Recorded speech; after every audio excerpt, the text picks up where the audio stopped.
Hey everybody, ReefGrrl here, and welcome to ReefGrrl Live. I am so happy you could make it.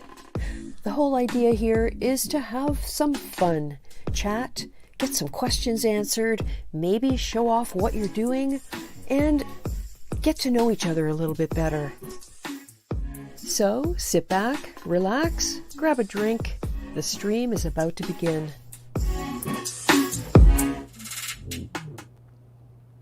Here we are. We had a 2-week absence and I'm back. I was crazy busy just with life and selling the house and all kinds of stuff. And I apologize for last week. I completely missed a scheduling thing. I'm the one that set it up. I looked at dates instead of days. So anyway, all of that's behind us and we're back and it's so nice to see everybody. I already have 2 guests in the waiting room. And I'm expecting another guest a little later when she's ready to join us to talk about a couple things. So let me say hi to everybody. Tonight, Tony Close, UK Reef, you were first. Congratulations. You came in at 7:34 p.m. Dedicated, I would say. Marine Life, hello. Glad to have you back, ReefGrrl. I'm very glad to be back. And I had to give myself a refresher test run this afternoon to make sure I remembered how to do everything. Not like last time when I started talking and I didn't unmute my mic. So hopefully you can hear me. I think you can. Reeficution, hey. And there's Click Clacks Reef. Hi, Click Clacks. And Meldium. So nice to see you, Meldium. It has been a while that you haven't been to the party. Hope you'll stick around and get involved in the chat a little bit. Hope the tank is doing well. Hope life is doing well for you. Hi, Stacy Williams, Straight Reefer. How's it going? Braveheart Reefer 525, a regular from the UK, from Scotland, I believe. And we all know the UK people who join in are sacrificing sleep because it's like the middle of the night over there. So welcome to you too. Alex G's Aquarium. Hey, Alex. I see Alex in 2 places at once. He's one of the 2 people waiting in the studio here in the waiting room to come in. Once we get through the introductions, we'll bring our 2 guests in. Who else is here? Rudy Miner. Hey, Rudy. Don't recall seeing you before. Welcome. Chili Wills Reef. Hey, Chili Wills. Don't mind me, I'm leaning to look around my microphone shield at the chat because it's way over on the side. Hey, Reef Spy, so nice to see you. We have Alfie's Reef here tonight. That's great. Some of us on night shift. Okay, then. Oh, nice dog in your profile picture. Awesome. Okay, I think I said hi to everybody. Yeah, it feels like a lifetime. Only 2 weeks since I've done this and it just feels like forever.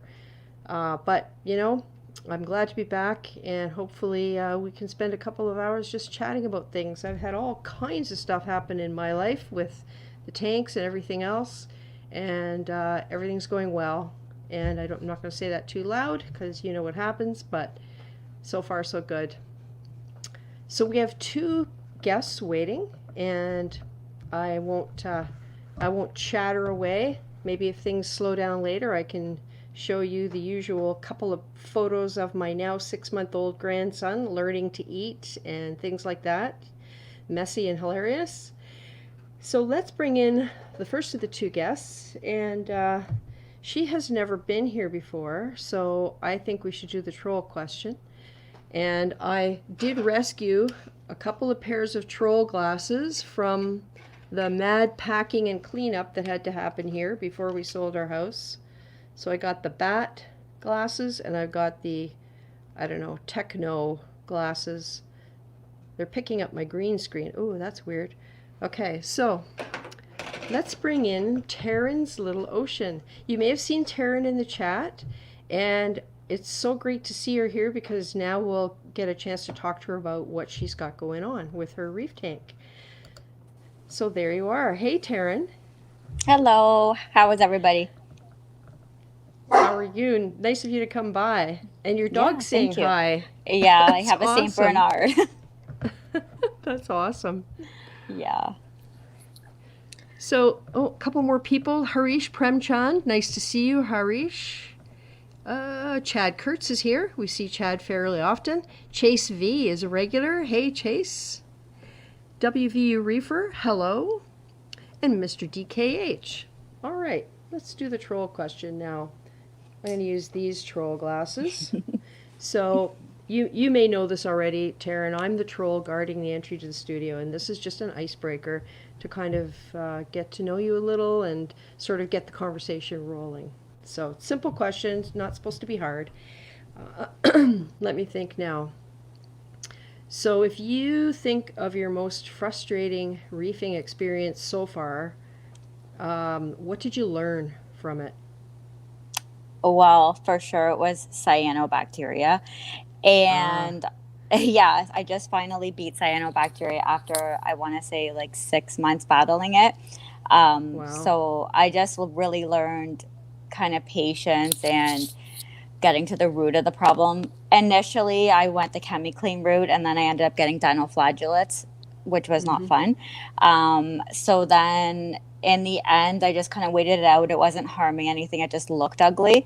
And then I really just moved around a little bit of my rockscape and added a little bit more flow, reduced my lighting a little bit, and reduced my feeding a little bit. And now I'm 100% cyanobacteria free. So Good yes. for you. That's amazing. Okay, well, you can come in. Well, you're already here, but Anyway, so are you able to maybe show us your tank? Sure. It's like modest. I see some blue glow. 29? Hey, I only had a 25 for a very long time. And before that, it was like a 30, different shape. But yeah, so a lot of people start out with the nanos, and 29 is still a decent size to work with, I think. So hey, JD I actually... Sorry. No worries. Can you see it now? Yes. Yeah. Yep. Okay, so I've had freshwater for a few years, and I always wanted to start a saltwater tank, but I didn't want to jump in with a big investment. So I actually bought this BioCube from someone on Marketplace for like $40, and just kind of started. Right? So $40. Actually, she had kind of a bad experience because her heater overheated her tank and she lost everything in her tank, so she was defeated and just kind of wanted to be done with it for a while. So sad. But she did restart with just like a little 5-gallon Fluval Evo. I still talk to her just because in the beginning she was the only person I knew that had salt water, so I'd message her. But so I've been in the hobby only 8 months, so I'm pretty new. I think it's been fairly successful. So these are my 2 clownfish. They were my first fish. I got them when they were really tiny, and they've kind of grown a lot. They get along great.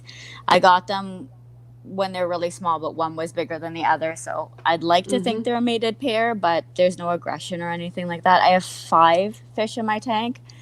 I have a spotted mandarin dragonette. Nice. I think getting him is actually what caused cyanobacteria, because I was seeding my tank with pods, and and then I was feeding phytoplankton, and then I think that was just that's when I started getting issues. But he fully eats frozen brine shrimp now, so he's a champ. I've had him since January. Then I also have a Watchman Goby, but he stays in that cave there, and a tail spot blenny. This guy's actually my most aggressive fish. He will bite me, and it always catches me off guard because I don't know. I always thought he was kind of peaceful, and then one day I got bit, and I was like, I thought it was the clownfish, but it wasn't. It was him. So I have to be on where he has like a little cave right there, and if I get too close for it, like watch out. So yeah, I had a tail spot blenny for a while, and he perished, and I don't know why. I had him for probably a year and a half, and suddenly one day he was just laying there. But really cute fish. Yeah, he's super cute, but he's a little evil. But other than that, he's pretty active. He doesn't really bother any of the other fish or anything. It's just kind of me. And then I have a few corals, like I'm just kind of starting out. The only, so I have a hammer coral. That actually started out really small. It's growing a lot. Nice. Of course, GSP. That was my first coral with the mushrooms. Mm-hmm. And then I have a pipe organ and like acropora. And then I just got this Miyagi tort. You probably can't really see the color, but Mm-hmm. I have a forest fire digi. Now, this one actually I wanted to ask a question about because I'm noticing on the front where it's kind of shading itself. I'm not getting any polyp extension, but I'm not really sure how to fix that either, just to move it down or if I can. It's kind of hard to get it away from shading itself. I don't know if you have any tips on that. Yeah, I guess it's just the way the light is situated. Yeah. What do you have for a light? I put in Steve's LEDs. When I got the tank, it was retrofitted with just, I think just someone had bought LEDs from like Home Depot or something and put them in. And Oh, then once I learned a little bit more, I got Steve's LEDs. So they're supposed to be, I don't know if you're familiar with them, but it's like a retrofit kit for biocubes, and you can apparently grow any coral, even have clams and everything with them. So so interesting. far, like I've been having pretty good growth with it, but I still have them running pretty low. Like I have my blues at I think 30%, and my whites I dialed them down to like I think 20 or 15% just Mm, because of the cyano. But right. You I don't don't know. happen to Maybe it's have a a placement thing. Sorry, yeah, go ahead. it could be you, or we've got people in the chat just wondering. You don't happen to have a filter for your phone, do you? Like a filter lens, a orange or yellow, something like that. I have one on, but it's probably not the right color. I have like like Uh, little kit with a bunch of things. Let me just check if I ah, can switch it. you're getting lots of compliments. Tony Close says you're doing so well, and oh, I think we lost Taryn. Let's see. Oh, there's Johnny Martinez. Hello. I think while we wait for, oh, there she is coming back. There we go. We lost you for a second. Sorry, I got disconnected. It happens Sorry, what were you sometimes. saying? You're getting some compliments in the chat. Tony Closed UK Reef says you're doing so well. Marine Life says that's gorgeous. Broke Reef Man 45. Hey, Broke Reef Man 45. Looks very good, Taryn.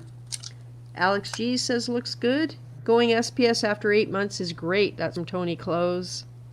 Is that color any better or no? That's more pink. What you need is kind of a yellow or orange if you have either one of those. That's yellow, but it makes it Oh, look green, right? yeah, that's funny. But anyone who's watching, if you have any of these, put them on because they do work somewhat. It's quite amazing. When I'm looking at the Wise camera at my holding tank, which is the picture behind me is a picture of the holding tank, the Wise cam is of course it doesn't have a filter. I just put these glasses on and I can see what's up with the colors and everything. So this is a BioCube. Yeah, it's actually the old version, the oceanic one. So Yeah. it's pretty old, but oh, and this is my favorite coral. It's a plate coral. Oh, My nice. local fish store works in partnership with the University of Guelph marine biology program. Yeah.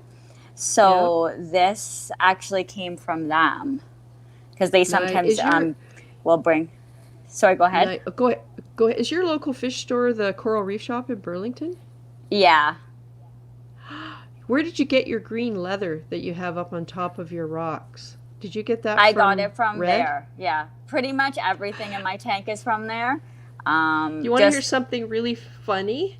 yes, That's a piece of my green, my toxic green leather that really. I trade. Yeah, I traded that into Red because it got so big, I couldn't keep it in my tank anymore. It just got too big to fit in the space that I had available for it. So I traded it to Red for for store credit. So Wow. there you go. That's crazy. I Who was knew, trying to get right? one of your frags, so who knows? I already had it. That was actually one of my, I think that was like my Yeah. second batch of corals. First, I got the mushrooms and the GSP, and then I got the leather and then the toadstool. Nice. The only problem I'm having is I have a Cyphastria that's kind of dying. I think it's Yeah. STN. I'm not 100% sure. I saw my hermit crabs on it, so I'm not. It was doing well, and then just slowly it's been dying They away. they will come back from the tiniest fleck of tissue. That happened to me with a meteor shower that I had given up for dead in a tank crash. So I would say low light, decent flow, but not too much, Okay. and see if it comes back. But just give it time, even if it looks like it's dead.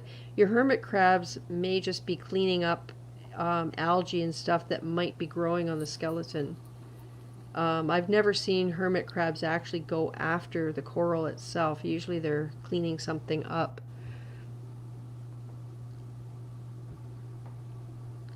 Yeah, Meldium says, comes to show you never know from who people gets the next coral. It's so true. Yeah, that's so That's funny. cool. Yeah, so I have like I think I'm doing pretty well for only being in 8 months, and Yep. I haven't had like really anything terrible happening, but I've been adding things really slowly, strategically, methodically. Like I research things forever, and then, Mm-hmm. well, I've been going to the same fish store since like Mm-hmm. since I first cycled my tank. So I've had that. I also have a rock flower anemone. You can't see him because he's behind there, but um, after the first day in the morning, I woke up and it was missing, and it had decided to move to the back of it. I was like, oh my gosh, where did it go? But it just moved to the back of the tank, of course, where I can't see it. But if I take the top off, you probably can, but it's pretty Right. cool.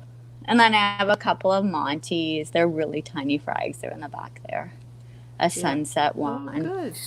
But yeah, so I think I'm moving along pretty nicely. But I have bubble algae, but it's slowly dissipating. I did end up getting an emerald crab, but he ended up being the devil. So he went into the sump.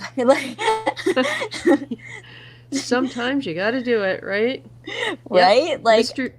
so the first day he was eating the bubble algae, and then the next day I was like, where did he go? And he was inside my SPS, and then I got him out of there. Oh He was boy. just going to town. Well, the chat is saying fantastic job from Mr. DKH, and Reef Spy says she's doing good. Meldium agrees. So yeah, you're doing well, and I'd like to hear of what happened with your cyano experience, because it kind of, I always use chemicals as a very last resort, and only if my livestock is being affected to where I'm afraid it's going to die. So but you have to learn, right? And it's from Mm-hmm. using chemicals at the beginning and realizing that they're the kind of thing that as a beginner, I realized I shouldn't use because I didn't have enough experience to be careful with them and to understand what was happening. And that's a big part of the learning curve. There's so much, and it's so easy to panic when you see something and you think, oh no, I've got to take care of that now. And chemicals are the easiest way to go. And I went down that road a number of times, and I don't anymore, because I know that a lot of it can be resolved with time and small changes. And it sounds like that's exactly what you did with handling that cyano, with the light change a little bit, the flow change a little bit, the feeding a little bit. So yeah, that's awesome. That'll save you Honestly, I was really years. surprised. I was really surprised it worked because honestly, I had like my whole sand bed was all cyano. It was like thick Mhm. red carpets. Mhm. So, Yep. um, But then after I used the Chemi Clean the first time and I grabbed a new one and I just the 3-day blackout and I added sterilizer at the same time and I beat them Mm-hmm. like in 3 days and they've never been back. So then I was like, okay, Mm-hmm. I will Mm-hmm. deal with cyano over dinos any day. So, Yeah. Yeah. but yeah, Well, no, the I'm first really tank. happy that it's finally gone. Yeah, it is ugly and it's depressing when you see it, when you know what it is. The first tank I had was all purple. Everything was covered with purple. I was given the tank, it was neglected. I thought it was pretty, and I took pictures of it and took it into the fish store and it was like, "No, this is bad." You could peel it off in layers from the rocks. It was so thick. There were no corals in the tank when I got it though, Oh, and this I had a color looks better. clownfish. Yeah, oh, that looks really good actually. Yeah, this is actually like a green. I just got a pack off of online. It has like literally 20 different colors. It's not the Polylab one.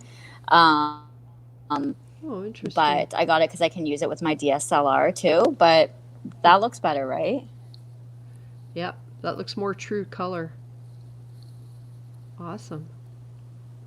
Very cool. Yeah, Oh, so that's that's pretty great. much what I have going on. So, Nice to see that. Let's see what else the chat has to say. Oh, we have a few more people who snuck in. I better say hi before the chat runs up the page. Hey, Chimp the Reefer. Nice to see you. Carlos 23. Hi, my favorite reef girl. You're my favorite Carlos, so hello. Tyler D is here. Hello. Who else we got? Everybody saying hi. Yeah, Tony Close says, small steps slowly will cure most things. So true. And that's amazing, Taryn from Marine Life, and kudos, Taryn. So good. That's awesome. I was so nervous to come in because a lot of the tanks I see are, you know, way more advanced than mine. I just have like this little tank with this tiny like sump in the back that's packed full of stuff. But I mean, I think I'm Honestly, doing okay for just starting. if you want to see what well, 4 years ago, which was after having 4 years of experience, was when I started my YouTube channel. Some of my early videos of my 29-gallon cube. You want to see cyano, green star polyps growing up the glass. Like it was just, it was bad. And I look back now and I think, wow. And at the time, I was so proud of myself because I had had 4 years experience and I knew how far I had come in that time.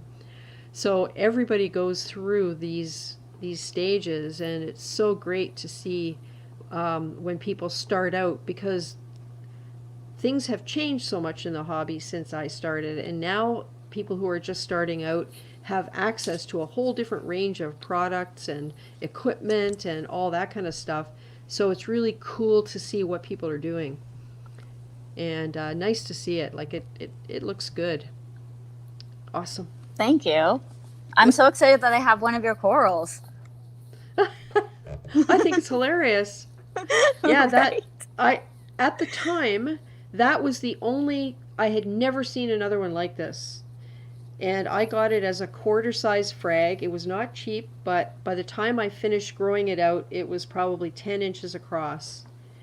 And I finally just had to get it out of my tank because it was constantly shedding and retracting and shedding, and then it would expand to 30% bigger than it had been, and it just didn't fit what I was doing anymore. It's hard to move on sometimes from corals that you really, really like and you've spent a long time growing out.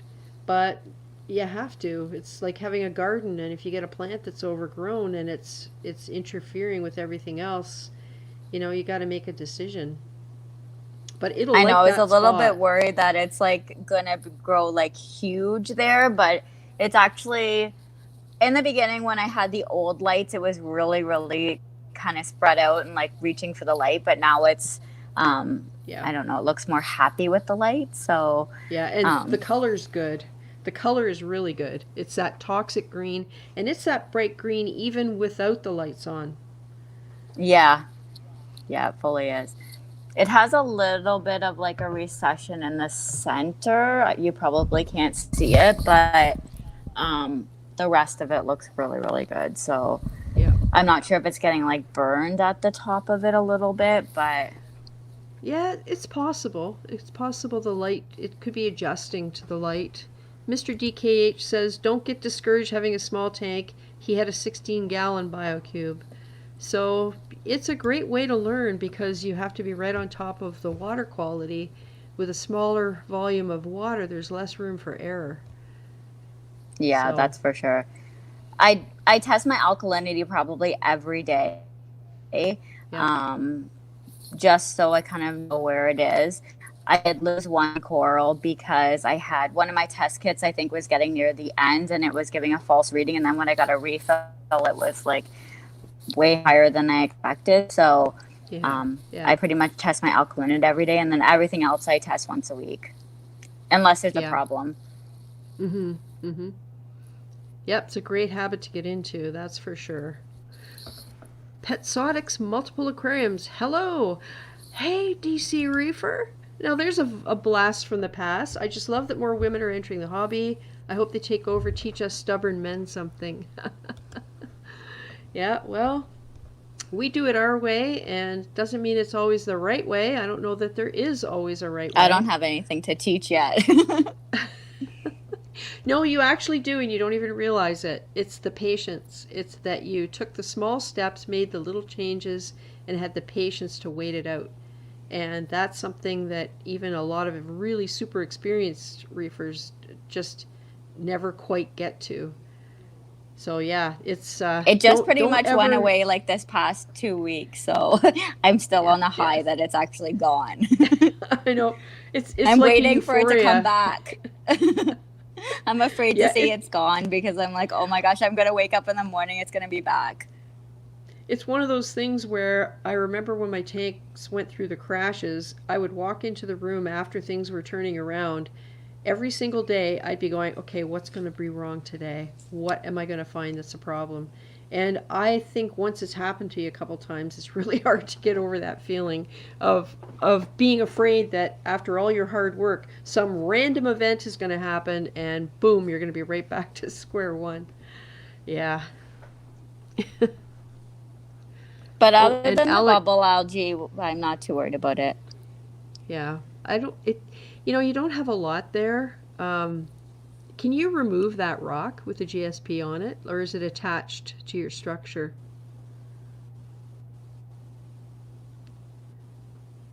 I can remove it, but I have like little bits of bubble algae like on other rocks.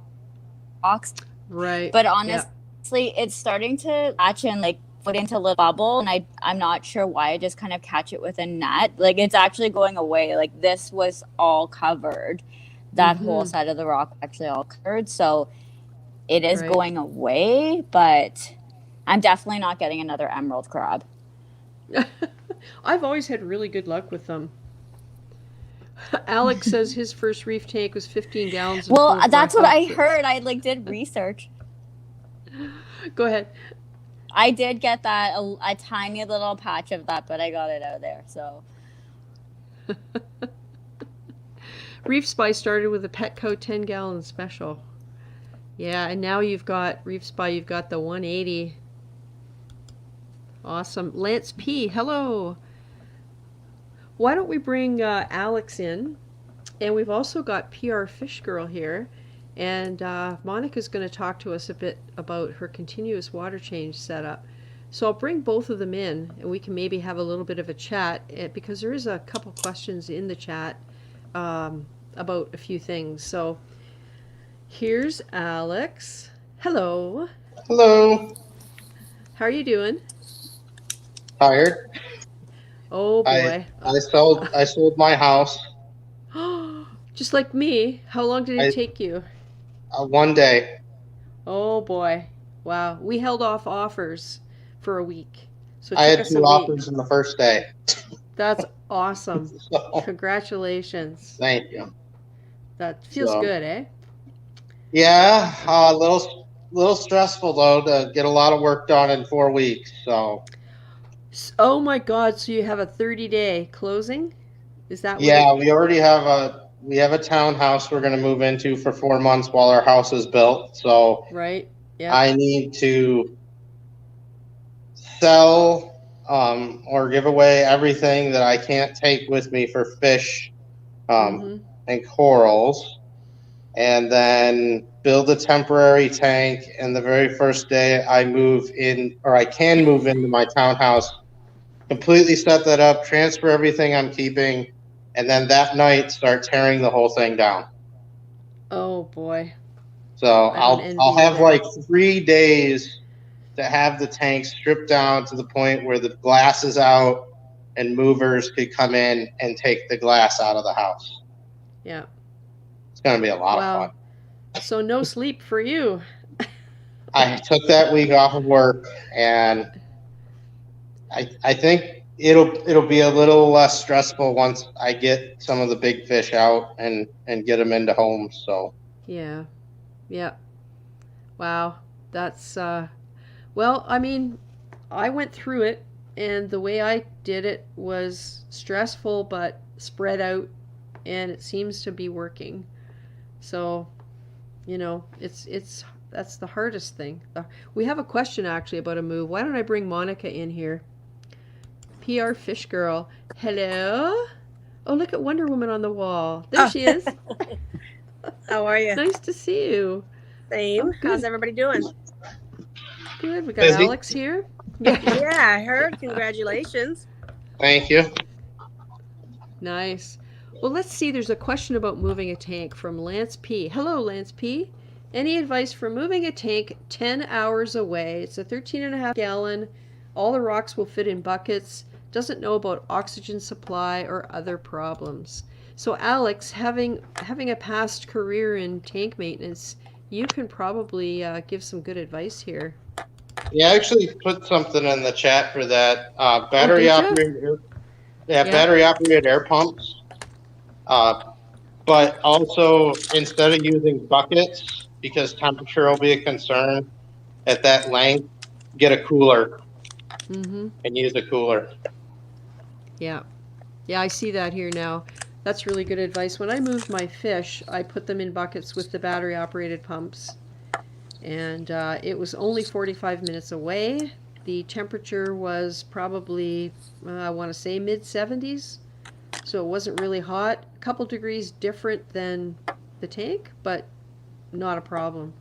And it went extremely well. But the battery operated pumps, I think, are the number one. Because everyone who loses fish in a move, it's because of oxygen, from what I've seen. I know temperature's an issue if it's extreme, but if they can't breathe, they're done. Yeah. All right. Hey, Dan Middleton. Yeah, Reef Spy also mentioned the battery operated. Reef Spy saying, hey, Alex. Reef Spy's in the chat.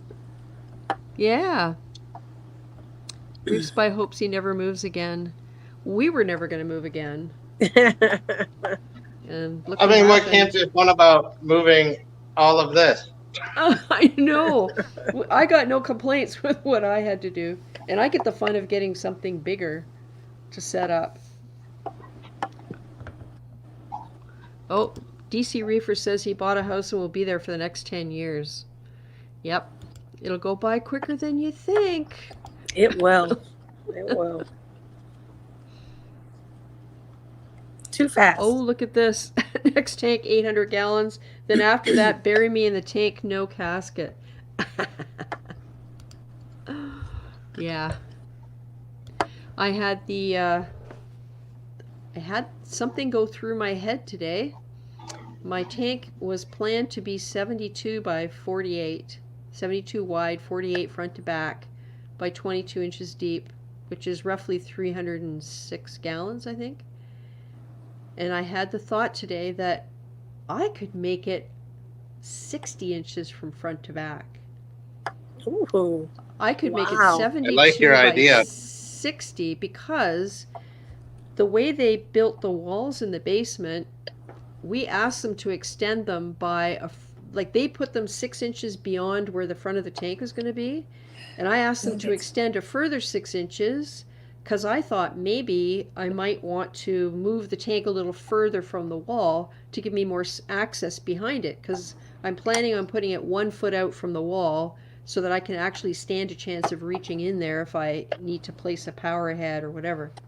And it's going to be an external overflow. And then I thought, oh, I've got an extra 12. I could have a 72 by 60 by 22. Like, that would be a true lagoon style with those proportions, I would think. That would be pretty awesome. The only thing you would have to worry about is just lighting for something that wide. Yeah. Yeah, Well, because, it depends though on the lighting 72 because is 6 feet, right? yeah. Sorry, Alex, lighting?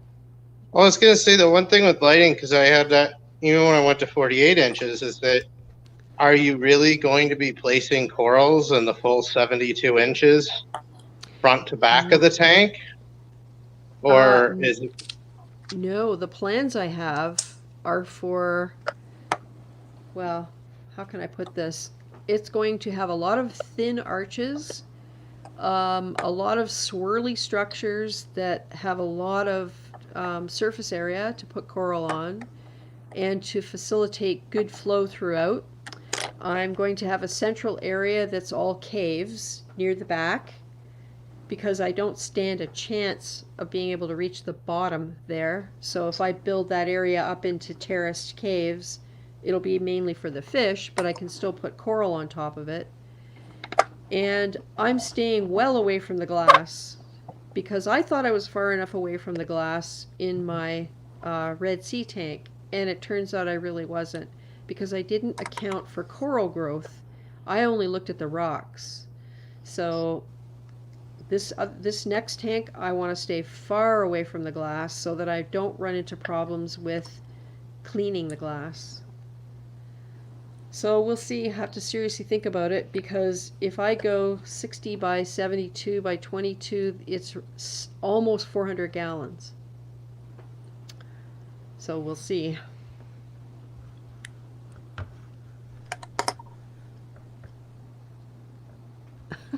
DC Reefer. That's a deep tank. Wow, I would have to see that in person.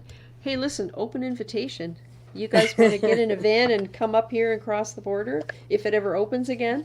Because we're not allowed in Canada. We're not allowed anywhere.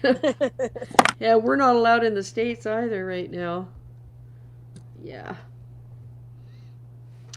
So I guess, Alex, this is kind of like farewell. Will this be the last time we ever get to see this? In the current state it is in, I've already had 2 loads of coral taken out of the system. Yeah. So the fish I plan to start on fish next week. Mm-hmm. Not sure how that's gonna go. Do you have homes for all of them, or are you still looking? My local store is gonna take a vast majority of them. I do have some that he would rather not take. Mm. So if anyone in the Chicago area is interested in a clown trigger, I would love a clown trigger, but realistically, I'll never have a Fowler tank. He's a beauty. Yeah, some of my Blamangi tang, my blue line trigger, my blue face angel, some of those, it's a little more reluctance to take them just because they could be a little more difficult to sell. Yeah. But what about something like the Shed? I have no idea what their policy is. Don't know if I would approach them on this yet. I got a few other contacts I have to ping, and I'll probably go up on Reef to Reef and see if anyone's locally interested too. Mm-hmm. And which fish are you going to keep? Well, he is coming with me. Of course, the porcupine. So, I don't know if I'm going to keep anyone else out of here. I really want to keep my Annularis angel, but I don't know if I can do it. I have to really look at the space that I'm going to have for them and see if I could justify doing that. Yeah. Because the fish only part's basically going to be for the big guy, and then maybe the annularis angel or one of the wrasses too, and that's it. And then the reef tank, gonna keep my purple tang, and a few of the smaller fish, a couple of the cardinals, my clownfish. I'm probably gonna keep my dragonface pipefish. Yeah. And the yellow watchman goby was my sister's, and she has made a request that I keep him. So, but yeah, that's not going to be too many fish I'm taking. My mandarin pair, my local fish store has offered to house them for a few months while I move and get my tanks, or get some larger temporary tanks going at the new house. Yeah. DC Reefer says in a couple of months he's looking at 96 by 36 by 26, 388 gallons. Wow. So you must be tall with long arms then, DC. I would love to have an 8-foot tank just because I want bigger fish, but there's no way it would fit in a 10-foot wide room. That would just be making trouble for myself.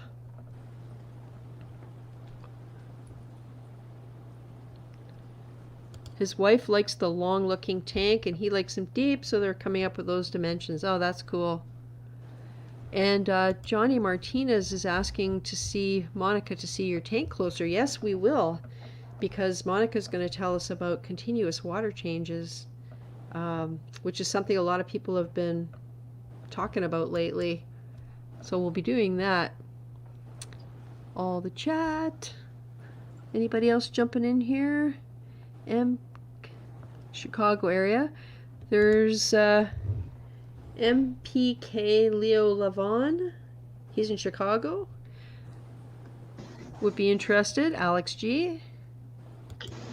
Send me an email via my YouTube channel, and we'll get in contact. Yep, there you go. Hey, Chimp the Reefer. Cool. All right. Well, it's going to be truly interesting to see how you get on with the next adventure, Alex. Yeah, it's sad to see it go, but yeah, I'm looking forward to the next one. The gears have been turning overtime on planning already. Do you have any idea how big you want to go with the new house? I'm gonna keep that a secret. I will say this much: there is a very strong possibility that these tanks will be resurrected in a new form, and they will be part of the filtration system. Oh boy. That definitely sounds interesting. So that I look forward to seeing that. Yeah, very as long as my wife doesn't hurt me or make me disappear before then. How does she feel about the move? Is she looking forward to getting a new house? Oh, she is looking forward to everything except she's, even though she does a very good job decorating, she's worried about that, but I think she'll do just fine. Yeah. Are you working with the builder?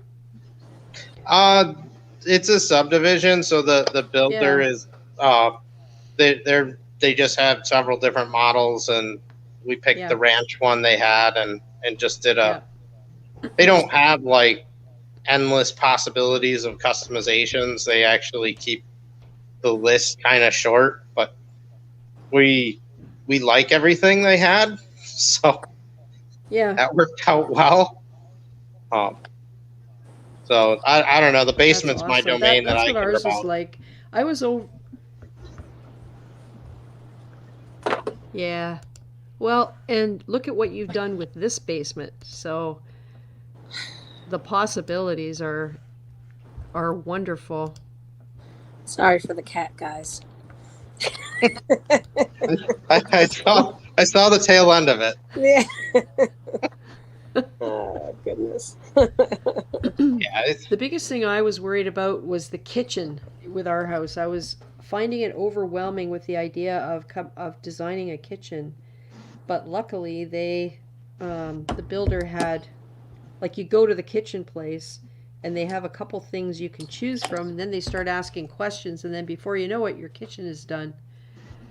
So here's what ours look like today.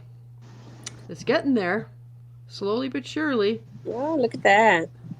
And see that big window? That's my fish room, the big window right there. So, yeah. Yeah, it's a fun process. yeah, that was probably the least stressful part of it, was picking that stuff. Just because, yeah, they basically had like a few selections, and my wife and I had pretty much agreed on what we wanted very quickly. So they only give you a week too to make your decision, so you can't keep going back. Definitely. We were finished by June 22nd, and our house isn't going to be ready till November the 4th. So we had to choose everything in the space of May the 15th, I think, to June 22nd. And we had to travel an hour each way for every meeting. But it was a lot of fun, and we did a lot of online research before we went to the meetings so that we were decently prepared. And that worked out really well. Chimp the Reefer wants to see the look on the mover's face when they see your skimmer, Alex. You know, to be honest, the one they're going to cringe at more than anything is going to be this 150-gallon tank. And I know that because I brought it down here. So oh, boy. Yeah. The skimmer, they might have to give it a kick of encouragement to get it through the basement door frame, but it will exit. So wow. That's yeah, they're crazy. Yeah, I'm trying to make it so my movers only have large items. I'm moving everything else out of here. Yeah. Yep. And we have a hard time gauging the size of that skimmer because it's such a superhuman size, because the proportions are exactly right. But the cup on that skimmer is, yeah, like the size of a 5-gallon bucket. This thing is freaking huge. And it's like the tip of the iceberg. We don't see the rest of that cone at the bottom there. No, it's all hidden away. This skimmer will be reused too. I'm going to use it again. And So. I would be so scared having movers move my tank if they aren't fish people, just because they can be so careless sometimes. Yeah. Yeah, they don't know what to be careful about. You know, things like don't stand it on its end, stuff like that. Yeah, literally, the only thing that they will have to move with the big displays are the pieces of glass. That's gonna be it. My goal is by the time they get here, I have gutted everything out of here, other than like the fish tank stands that are, if they're small enough to fit, out the door, I'll keep them assembled. Otherwise, they're gonna get disassembled. Mm-hmm. Man, I still remember you stapling plastic up behind that thing. It's gonna be fun taking that down too. Are you expecting any surprises back there when you remove the plastic? It's all clear. It's all clear plastic. So I do shine lights up there and do visuals. Right. So I know there's no surprises up there. Good. No chipmunks got in there and got stuck or anything like that. No. We're in good shape there, and the inspector from the buyers didn't say anything about it either, other than they were all told that it will all be removed. Yes. Right. So Shame Ka wants to know what will be the most money spent on an aquarium. ReefGrrl, PR Fish Girl, and Alex G. What do you guys think? What would you spend the most money on? I think ultimately, I don't know. I guess it depends. If you're really into coral, you could really spend a lot of money in coral, especially acros and whatnot. Yeah, I guess I would approach this question from the perspective of before I started filling it. And the reason is that, I mean, when we get a new tank at this stage of our reefing life, we have a lot to put in it already. So the expenditure on stuff is gradual when it comes to coral. And I think for me, it's probably going to be lighting.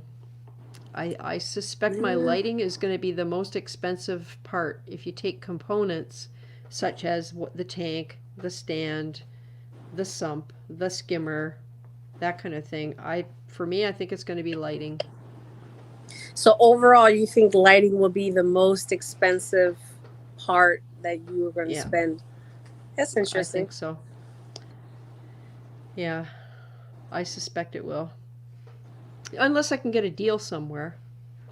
Unless I can sell my soul and buy something wholesale from somebody. Well, and Alex, we know, does DIY, and nothing is impossible. So, although you might spend money, it wouldn't be nearly the amount of money you would have to spend on buying a commercial unit. Yeah, I would be divorced if I had bought these tanks commercially. Yeah. DIY I would have to say, becomes a very big part of this hobby. Mm-hmm. You don't it changes the way you think. Yeah, too. It's like, well, I can just make that. Or I can try to make it anyway. Mm-hmm. Yeah, been down that road. I'll do it myself and not have somebody come out and do it for me. Yeah. Yeah, I've probably saved, just thinking of commercial and like what I would charge someone and what I know prices are. I've probably saved and not spent $40,000 or $50,000. Yeah. Yeah. And I've not come anywhere close to spending that on these tanks. And I could not imagine paying someone to come down and build them. The tanks alone they'd probably build them out of acrylic, and I would say they'd probably be $30,000 just for that. Mm-hmm. Yeah. Well, I've made a decision that after doing a lot of reading and gathering opinions, I've decided against getting low iron glass for my tank. I'm just going to get regular glass. And part of the reason for that is something that happened in Mollywood, which is it's got the low iron glass, but I believe it was assembled with the tin side in, because I'm starting to get hazing on the inside of the glass in Mollywood. And nothing I do will take it off. And apparently if you buff it with cerium oxide powder, you can clean off this hazing. But it happens with low iron glass because of the way it's made. That's interesting. No, I never heard that before. So it'll save me about a third of the cost if I just go with regular glass versus low iron glass. And once, I think it was Greg Carroll on a live stream once said, once the tank is full, you don't see the difference.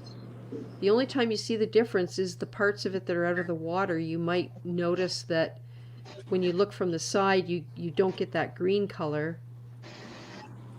So we'll see. We'll see if I get talked out of it by the manufacturer. I don't know, but I've been kind of keeping my eyes open for people talking about it and in videos and things like that. And that's kind of the direction I'm heading right now. And I can use the money for something else. I could probably buy a skimmer with what I would save. Yeah, that's interesting. I never never heard of that one before. Well, when they float the glass to manufacture it, it's floated on a bed of molten tin.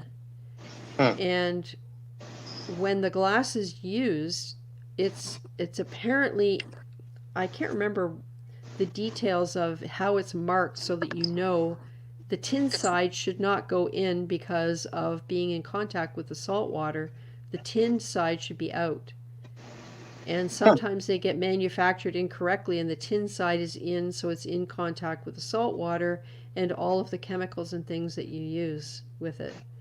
And it's also marginally softer, apparently, than Really? non-low iron glass. I guess Not that's much. that's like gold. The higher it is, the softer it is. Yeah, maybe. Yeah, I don't know, I knew it was softer, but that's an interesting thing on that floating of it, because I who knows if I put the right side on my tanks. Yep. Yep. So true about the movers. Man, you guys are awesome with the move. I would tell my doctor, put me asleep until it was all moved. Yeah. Me too. Hey, Oh, man. Bahama Llama Coral. Bahama Llama Coral is here. Nice to see you. And there's Blue Carbon Reefing. How is everyone tonight? Good vibes. Yeah. I agree, ReefGrrl. I did the same with the 250 I just ordered, plus less scratching.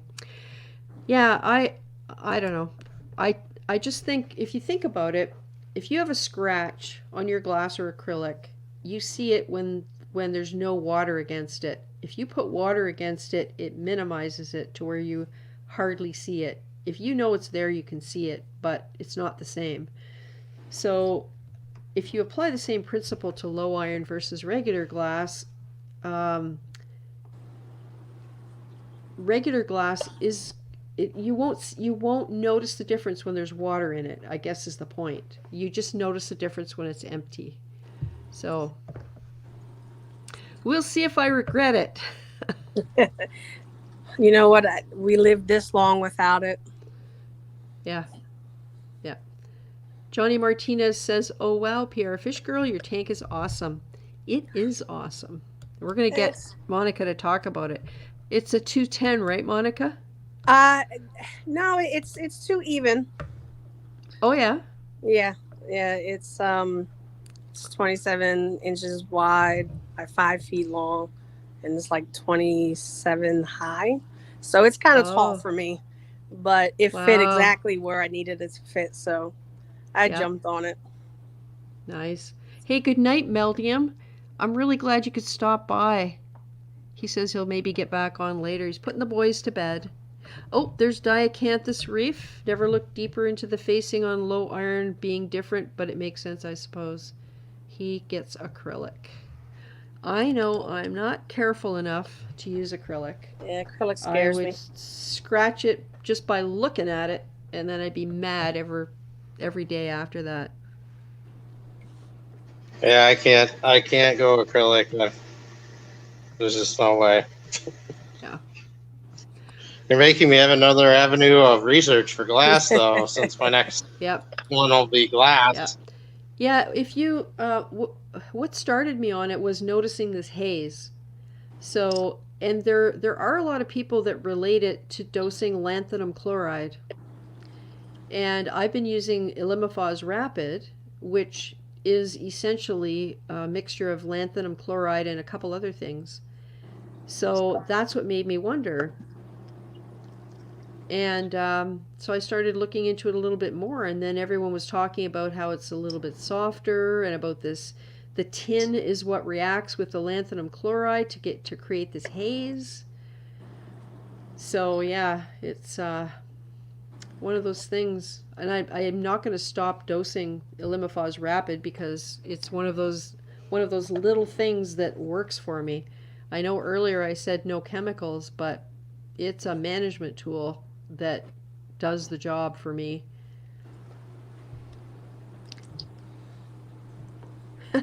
Magic erasers on acrylic, yeah, I could see that. So Monica, Yes. People have been admiring your tank, so I think we should put you up full screen. There we go. All the color in there. It looks awesome. So tell us a little about it. Well, this tank has been up and running since February. I actually got it in October of last year, but there were a lot of different things that I was doing prior to me actually starting the tank. But finally, once everything was done, this has been up and running. Some of the rock I was curing separately, and some I took down from my 75 that I had upstairs. Yeah, you had to do some renovations in your basement there. Or is that downstairs at your house? Yes, Like, this is the yeah, the finished basement part.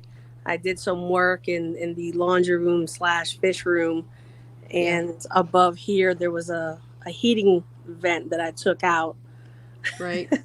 off Yeah. my fish tank. Yeah, I remember that. I remember when you were going through all of that. Yeah, but it's I had things from the 75 and fish from the 75 that I brought down here.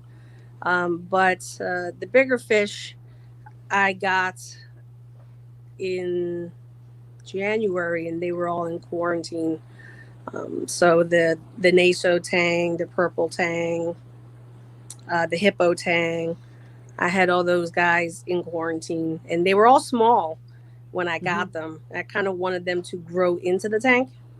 Yep, So they look great. yeah, they've gotten pretty chunky. So I probably two more fish, and I think I'm done. Yeah, what are you going to get? I'm looking for a leopard wrasse, Ah, a blue star leopard wrasse, but I'm not having any luck right now. But I'll patiently wait, and then eventually my last fish, I would love to get an Achilles tang if I can, but we'll yeah. see. My purple tang, he's a little bit of a butthead right now. And I forget, how long is this tank? It's 5 feet, 5 feet. Ah, that's five a nice feet size. by 27 inches wide. So, and then 27 tall. I Yeah. need a step ladder to get into it for anything that I have to do. I need a step ladder, but it's all right. Yeah. Yeah, we were joking around about the 90 where the holding tank because uh, I have spare t-shirts at my daughter's place because I go in there and do anything on the bottom and I'm soaked up to my shoulder. And it's not pleasant to have a soaking wet shirt sleeve, armpit, like, oh, it's awful. It is. And It. so we joked about putting our full face, you know those scuba masks you can get that are the clear plastic? We bought those when we went on our last cruise. So we were joking about putting that thing on. Probably scare the fish pretty good. I have to literally roll up, like when I need to get in this area down here, I have to roll up my sleeve because Yeah, I literally have to put my whole arm in there. I have yeah, tongs, so yeah, they help. yeah, yeah. Short people problems. Yeah. I have short arms. I think that's my problem. I'm not a short, like I'm about 5'6", but I have short arms. I would love to be at least 5'6". That'd be nice. But I make do. I make do. Yeah. So you've started recently getting set up and doing, and you're now running continuous water changes. And this fascinates me because I know there are people who have started doing this a couple years ago or quite a while ago, or who are maybe quietly doing it all along and just never said much. But really lately, the equipment that's coming out, the pumps that are metered that allow accurate measurement of pulling the water out and putting the water in, as opposed to um, like the timing that you would get on certain other pumps, like run it for 10 seconds and you got to calibrate it and all this kind of thing. So, what made you decide to go with the continuous water change idea? Um, honestly, it. I'm building a bathroom in my garage, and I'm doing it myself. And my saltwater station was in the way of it. and I had the stacked, 10-gallon brute on top, which was Yeah. RODI, and then the bottom. And then, I'm like, well, I need to move this out of the way. So I broke it down, and then I said, you know what? I'm just going to get a saltwater bin, and I'm going to hook up I'll get another dose and hook that up to the sump to do automatic water changes and just consolidate. I don't need two bins. I just don't need it anymore. If I need RODI, I can easily just, you know, get whatever I need from my little makeshift tap that I kind of made. And I ended up getting a booster pump as well to make it go faster, producing water. So I ended up getting a 40-gallon bin, and I just fill that up with salt, mix it until it's clear, and I hook up the dose to it, and it will take out 3 gallons of water a day. You could do it for 24 hours. I do it from the time I leave my house while I'm at work to when I get home. So I'm not even home when it happens. And it just does it every day. A little bit of water every day until the bin is finished. And then I have it set up automatically once it hits the low sensor, that the solenoid will automatically open up and refill. After 24-hour defer time, it'll end up refilling that whole bin all over again. And then I'll just add salt and let it continue doing what it does. It's just no buckets. I don't have to worry about it. And it works. So what do you do for your top off water? I do the same thing. I have a 10-gallon brute that I ended up buying. Hold on. Excuse the mess. I still haven't. Secret. Yeah. So it's just a 10-gallon brute here that I have filled up, connected to a solenoid, and then when the low, it's actually filling now. Oh, so cool. Once this float switch comes up, the solenoid kicks off. Now you use a Neptune to run this. Yes. This is the automatic water change right here. Right. So this is all the fresh water is in here with salt. It gets in here and it dumps into the return section, and then this pump goes in the opposite direction, and it ends up taking the water out, and it does it at the same time. So there's no fluctuation in water. Your ATO won't go off, and it's small, steady, and stable. And so you mentioned a 24-hour deferral for when the low sensor says the water's gone. That's in order to allow it to fill up again and for you to put the salt in. Yep. So I assume you get some sort of a notification when that happens? Yeah, when that occurs, I'll end up getting an alarm. The automatic water changer over here will just completely stop. And then once everything is filled up and I have salt, and then I just click it back over and it'll start all over again. Oh, cool. So there's no risk of it drawing just plain fresh water. Exactly. I had to double check and make sure that I didn't have this thing sucking nothing. Yeah. While you're pushing water out the other end. Yeah. While it's taking out and there's nothing going back in. Yeah, so that would be my big fear. These are my high and my low sensors right here. Oh yeah. So they're my optical sensors. So once one's open, the other one is closed, and easy peasy. So are those sensors that are made by Neptune for this system, or are they sensors that you kind of retrofitted to work with it? No, these are just regular Neptune sensors. I mean, I'm sure you could, rig it some way and get other sensors and hook them up. But I just, they were like 20-something bucks. They aren't expensive. So I just bought 2 of them for this and called it a day. Yeah. Cool. But it's pretty. So I'll show you where the water gets removed. So the yellow line this is where it goes in, and it sucks the water from here, and then the fresh water goes into the return. So when this sucks in, the fresh water goes on that side. And so your ATO sensors, how are they impacted by this? None at all, because it's taking out and putting in exactly at almost the same time. Oh, cool. So, So therefore, do there you, won't be any fluctuation from the ATO at all. but the ATO can still detect when a top off is required? Yes. Ah, okay. Yep.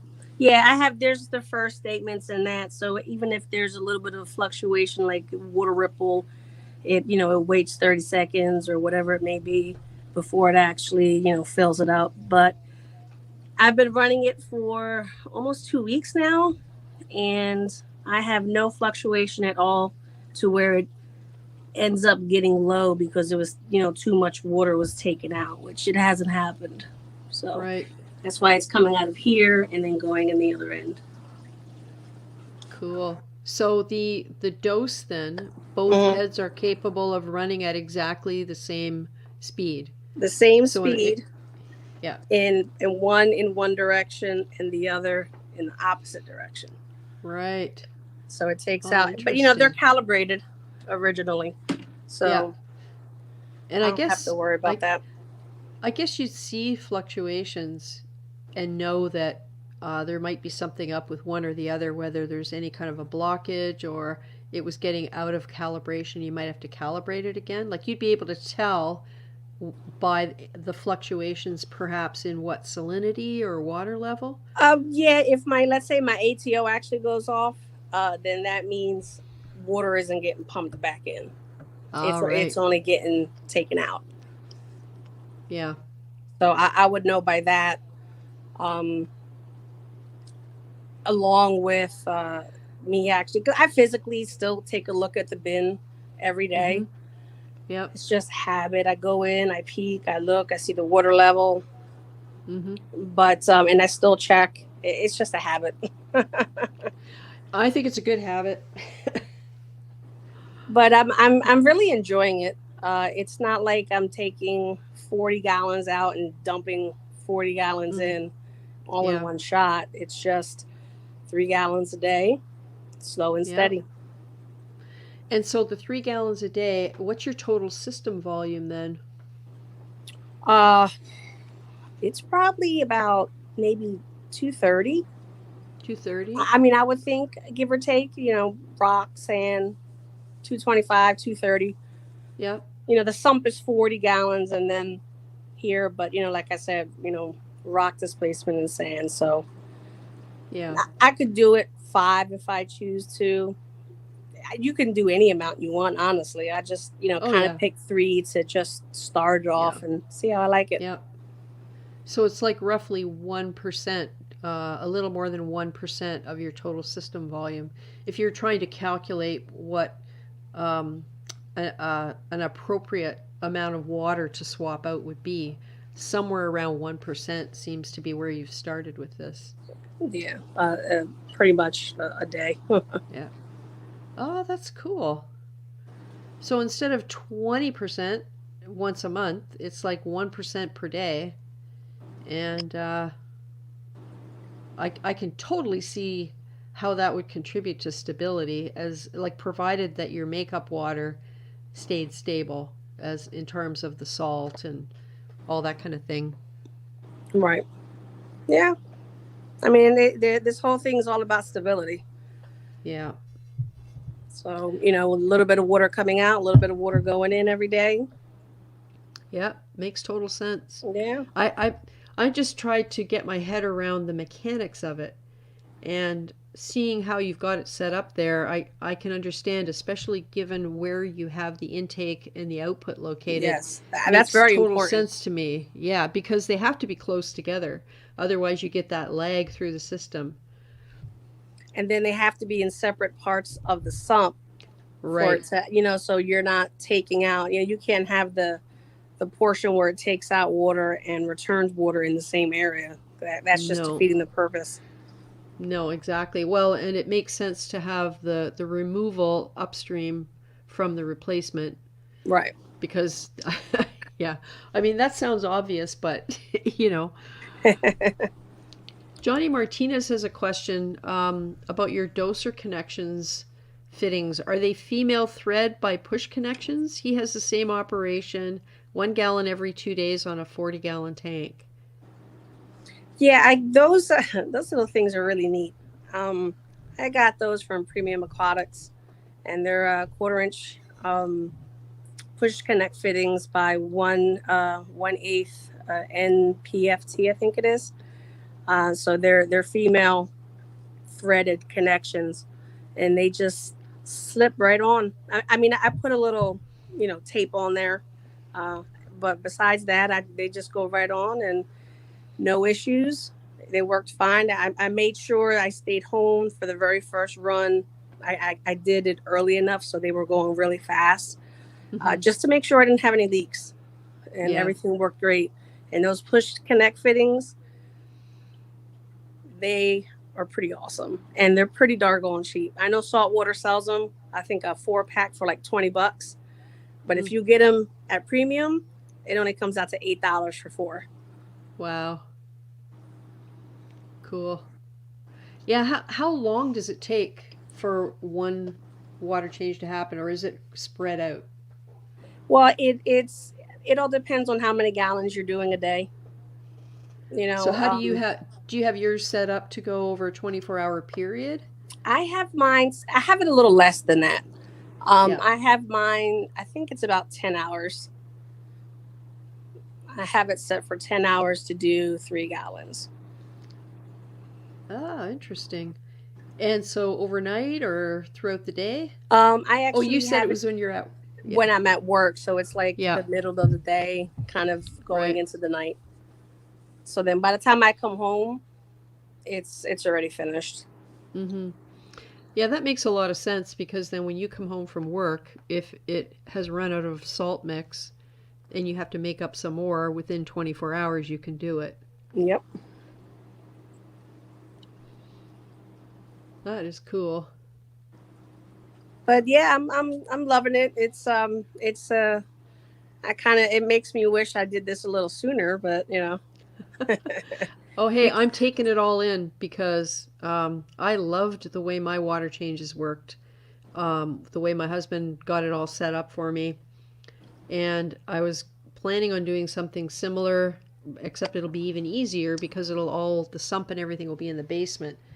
But, this kind of thing, if it would work, and I have a large enough reservoir on, 400 to 500 gallons worth of water, it makes way more sense to do something continuously than to do massive water changes. Yeah. In order to get the correct amount of water. Because even 5% on like 400 gallons is like 20 gallons of water, but it doesn't sound like much, but it's a lot to dump in all at once. Yeah, it's a lot to take out and dump in. It's funny that this is the topic, because I'm in the middle of doing the last water change I'll ever do. It's timely for you, Alex. And I have the wastewater tapped into my utility sink drain, so I don't have to worry about emptying a bin full of dirty salt water either. Right. It just goes here's a question. Right down the drain. So you withdraw the water through a dosing tube. Yes. Right? 1/4 inch. Do you have any sort of filter or anything on that? Like, what happens if it gets clogged with, say, one of those stupid little flat snails, or like? Well, in the sump, I don't have any snails in the sump at all, and I don't have it all the way at the bottom. Ah, okay.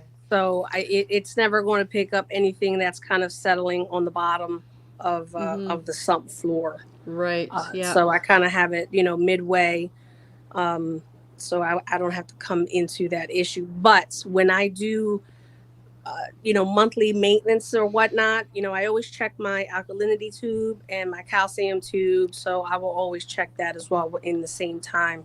Yeah. Because, alkalinity tubes, you got to check them, because they end up, getting built up stuff, and you think you're dosing, but you're not. Exactly. Yeah. Johnny Martinez said, Awesome. When you put the fittings with tape, don't over tighten because it'll crack in future. Yep. So, Yeah, hey, it's, you know, Skookumchuck Reefer. it's Sorry. plastic. Yeah. You can never over tighten plastic. Skookumchuck Reefer's here. I haven't seen you in a while. I know you have to move your reef tank, Skookumchuck, your 12-foot reef tank. Oh, and there's Nat King Reef. What's up, Nat? Oh, this is cool.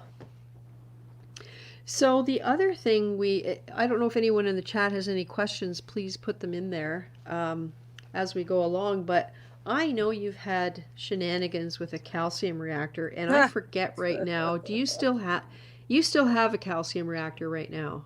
Nope. You don't. You got rid of it. Okay. I got rid of it. You know, And people say I might regret it later on in the future, but we'll see when we get there.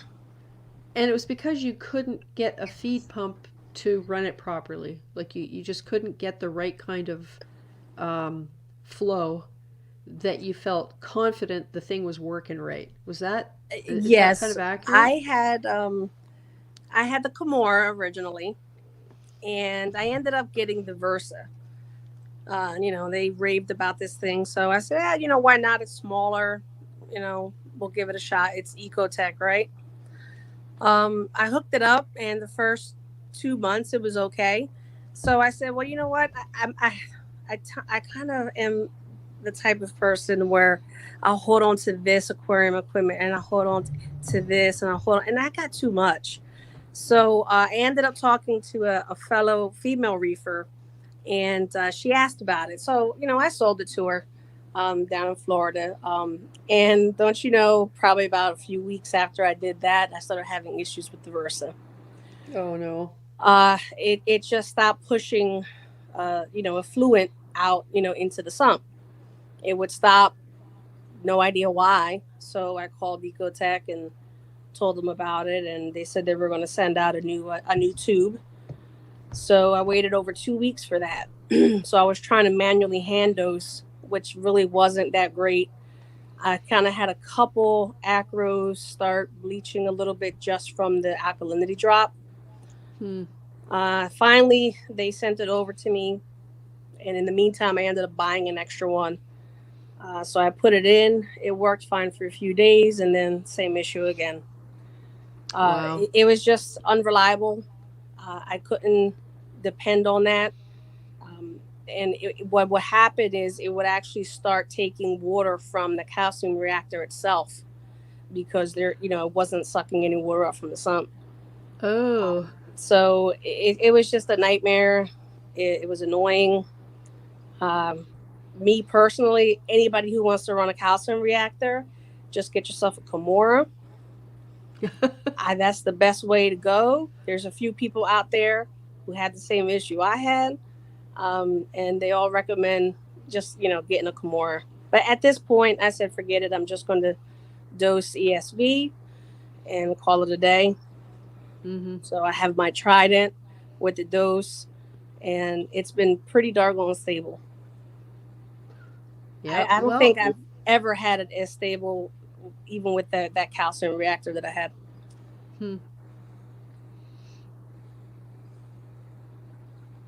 I like my Kimura. Yeah. Yeah, that's definitely the way to go.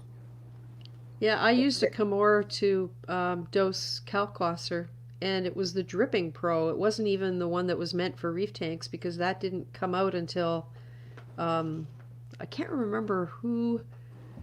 Somebody else had one of these small single thing pumps. Maybe it was Coral View. I don't think it was a Kimura. Coral Box, maybe? Somebody came out with a single head little peristaltic pump. And I found this Dripping Pro, and it's for plants, but it comes with all kinds of cool, like tubing and all kinds of other attachments. So that's what I use for my Kalkwasser. And then lo and behold, they came out with the Camor X something. I don't even know what it's called. The X1. The X1 with the one that was actually meant for reef tanks.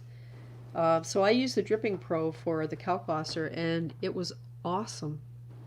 Yeah, they're great pumps. I mean, they're great pumps. I have the little X1 dosing calc in the tank, and that little thing for $60, you can't beat it. Oh, no kidding. Skookumchuck is asking if you have a UV sterilizer. Oh yes, I do. I do have one of those. Yeah.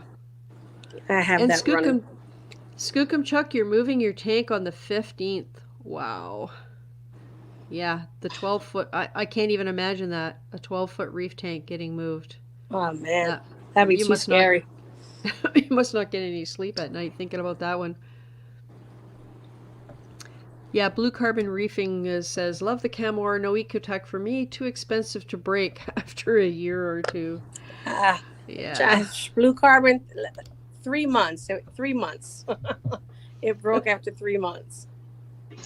Seems like sometimes with new product releases like that, you gotta let them cook for a year or two before you step into those waters. So true. You know, I should have known better. Just like with a car, when they come out with a new model, I wait a year, before jumping in and possibly buying one. I should have did the same thing with the Versa, but you live and learn. Yeah. Yeah, Diacanthus says he went from a used Masterflex, unbeatable performance but loud used, to Camor FX STP to dual head DIY. Pull over push, people. Yeah. Yeah, I get that. That's what I like about the Dripping Pro. It just, I don't know. I feel like I can trust it. That's what we were talking about, the whole DIY thing, right? I was looking for something. I didn't want to spend a lot of money. And look, this does exactly the same thing. It's from exactly the same company. Yeah. So what the heck? Same price. We just had Jonas Downer-Avicius come into the waiting room. I gotta look for my other glasses here. Oh, they're there. Okay. So, Monica, you're stable with ESV, or is it the Bionic? It's the ESV 2-part, right? Yeah, it's the Bionic ESV. Great stuff, by the way. Yeah. I would agree. And I guess at some point you'll know when you need to make a change to keep up with the growth, because you got a lot of coral in there, and it's all doing so well, judging from Instagram. If you haven't come across PR Fish Girl, check her out on Instagram. Lots of regular photos of eye candy. Yeah. I put in an order for a frag tank that I'm going to add into this system in the laundry/fish room. It's nothing huge. It's a 24 by 24 by 8 acrylic. I'm going to have it running off of the manifold here and then drain back into the sump. Just so I don't have frag racks in here. And, some of the more classic, like the Garf Bonsai and the Tub Stiletta, those things I'll probably end up moving into the frag tank so I can get, different pieces in here and for grow out. And, for if I need to frag anything, I got a place to put it. So hopefully I'll be getting that within another week or two and getting that hooked up as well. Yep. Yeah, WVU Reefer says he runs his calcium reactor off a manifold. So I guess that would be the other solution. And I suppose with the proper valves, you can adjust the flow to however you need it. Skookumchuck says the Jabo dosing pump has worked flawlessly for the past 5 years. Yeah, you know what, Skookumchuck? The one I'm using right now is 5 years old. So yeah, not the Wi-Fi version, right? Just the regular forehead just one? the regular. Yeah. I'm telling you, I will not use anything that does not have buttons I can push if the stupid Wi-Fi drops. No way am I relying on Wi-Fi. It's just not, the technology is just not there yet on a home level.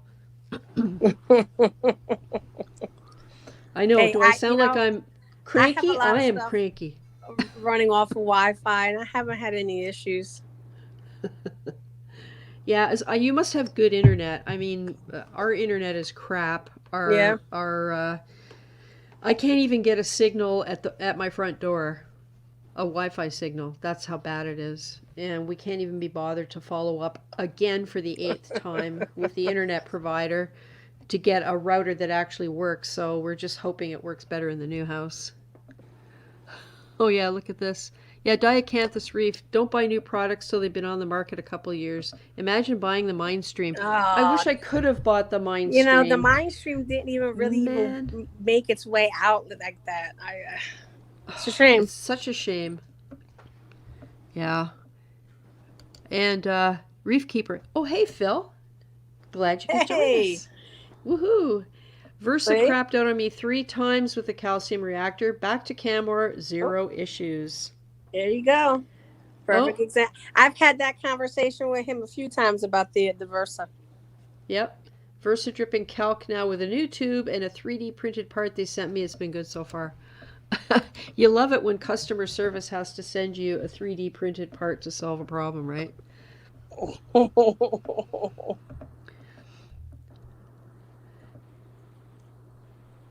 Oh, use 1/4 sprinkler valves to adjust. Took a few months to dial in, but the alk is stable at 9 to 9.3. Cool. Oh, oh no, I skipped Phil. I was here from the start. Oh, I'm so sad. Sorry, Phil. Everybody go and subscribe to Reef Keeper on YouTube and check out his Instagram.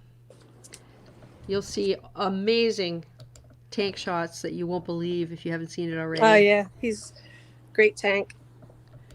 And Diacanthus, yeah, really looking forward to the reagent-less continuous testing it offered. Yeah, me too. Me too. Skookum Chuck. I wouldn't touch Neptune with someone else's 10-foot pole. Okay. All right, let's bring Jonas in here. He's been waiting patiently, and I see something I think a lot of people are going to want to look at.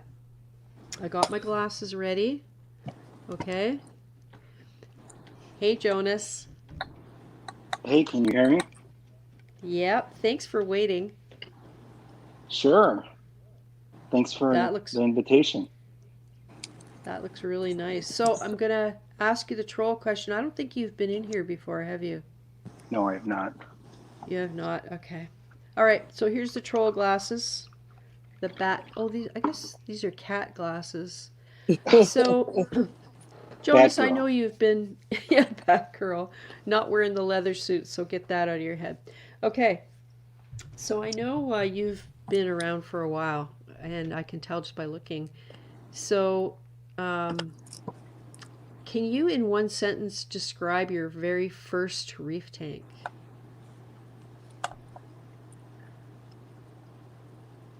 It was a quarantine for my kids. A quarantine for your kids? Yep, that was the very first saltwater tank. It was cool. Right outside the kids' door, and yeah, just had a few fish in there, and it eventually became the quarantine tank for the tank that you're looking at right now, which is the 525 XL. So nice. Yeah. That's cool. And so you set it up in order to quarantine some fish with the intention of getting another tank, or did the fish live there for a while and it just ended up being a QT? So it's a funny story. I've always wanted a bigger tank, but it took a while to convince my wife the size that I wanted. So I was telling her that I wanted a 40-gallon, and then she didn't really like the idea for maybe about 6 months, and then eventually another birthday went by, and I said, well, I kind of would like an 80-gallon, and then she thought I was crazy, and then and then eventually, after waiting for about 2 years, I eventually convinced her that I can get this 109-gallon. But as a first tank, I got the 10-gallon tank, and I just figured it would be a good idea to have a quarantine tank in preparation for this tank. Right. Yeah, that's good thinking because I don't think most people approach it that way. We all get excited and start throwing things together, and before you know it, we're we're kind of going backwards and trying to do it right. Well, you know what's funny is I was watching YouTube videos and Phil and Rico and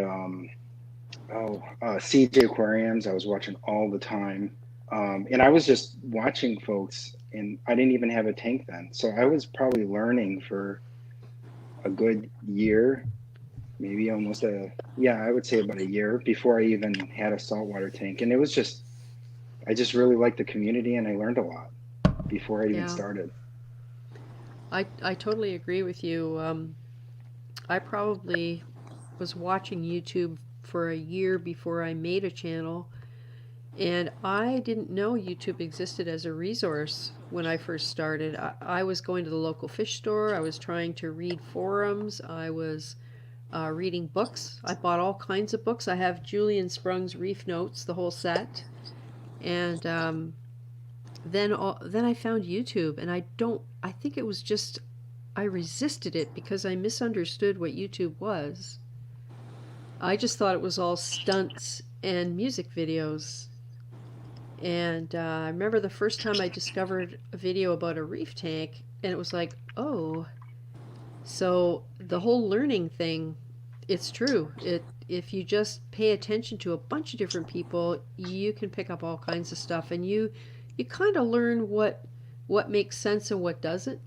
What is going to work for you and what won't, and you kind of it percolates. And yeah, it's a great resource. You know, it's funny. A few weeks ago, somebody mentioned about New York Steel, and he was Oh, actually one of the ones where I watched every single one of his videos. yeah, yep. Hey, Mo Reefs. Mo Reef says he didn't know reef tanks existed 9 years ago till he saw one on YouTube.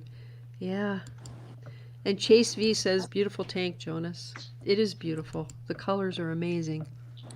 Definitely nice. Thanks, Chase. I watched a lot of New York Steel myself. Yeah. Is that a pyramid butterfly you got in there? Yes, there is one in there. Oh, Yep. I love those fish. Yeah, a lot of people get maybe two as a pair, Yeah. but yeah, no, they're great fish. I have on my stock list, my potential stock list, three to five, because they're one of my favorites. And when you see them in a group of five, they're just stunning. Yeah, I have, you know, I love coral.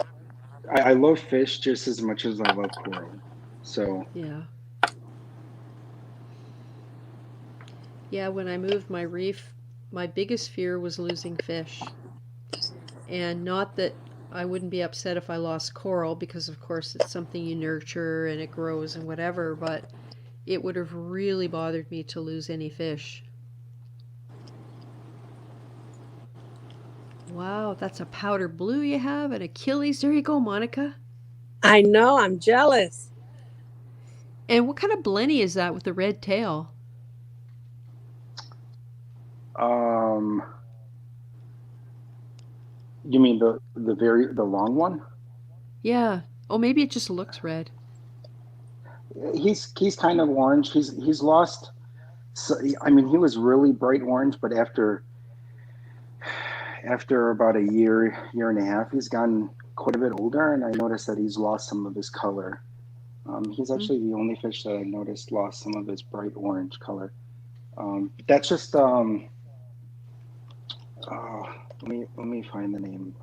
The name is slipping my mind. It's not But a vampire blenny, is it?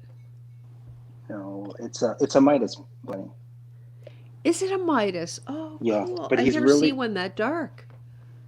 yeah. Well, the I only have the blues on right now because it's already kind of past their bedtime. So um, that's why it's looking a little bit maybe dark, but he's lost some of his color. I mean, he's probably Mm. grown twice as big. Wow. Yeah, I'd, Elvis I'd has be it really scared to add grown. another blenny to my tank. My lawnmower, he's pretty aggressive. I have Blue card. a starry Go ahead. blenny, and he's really funny. We call him like the old man.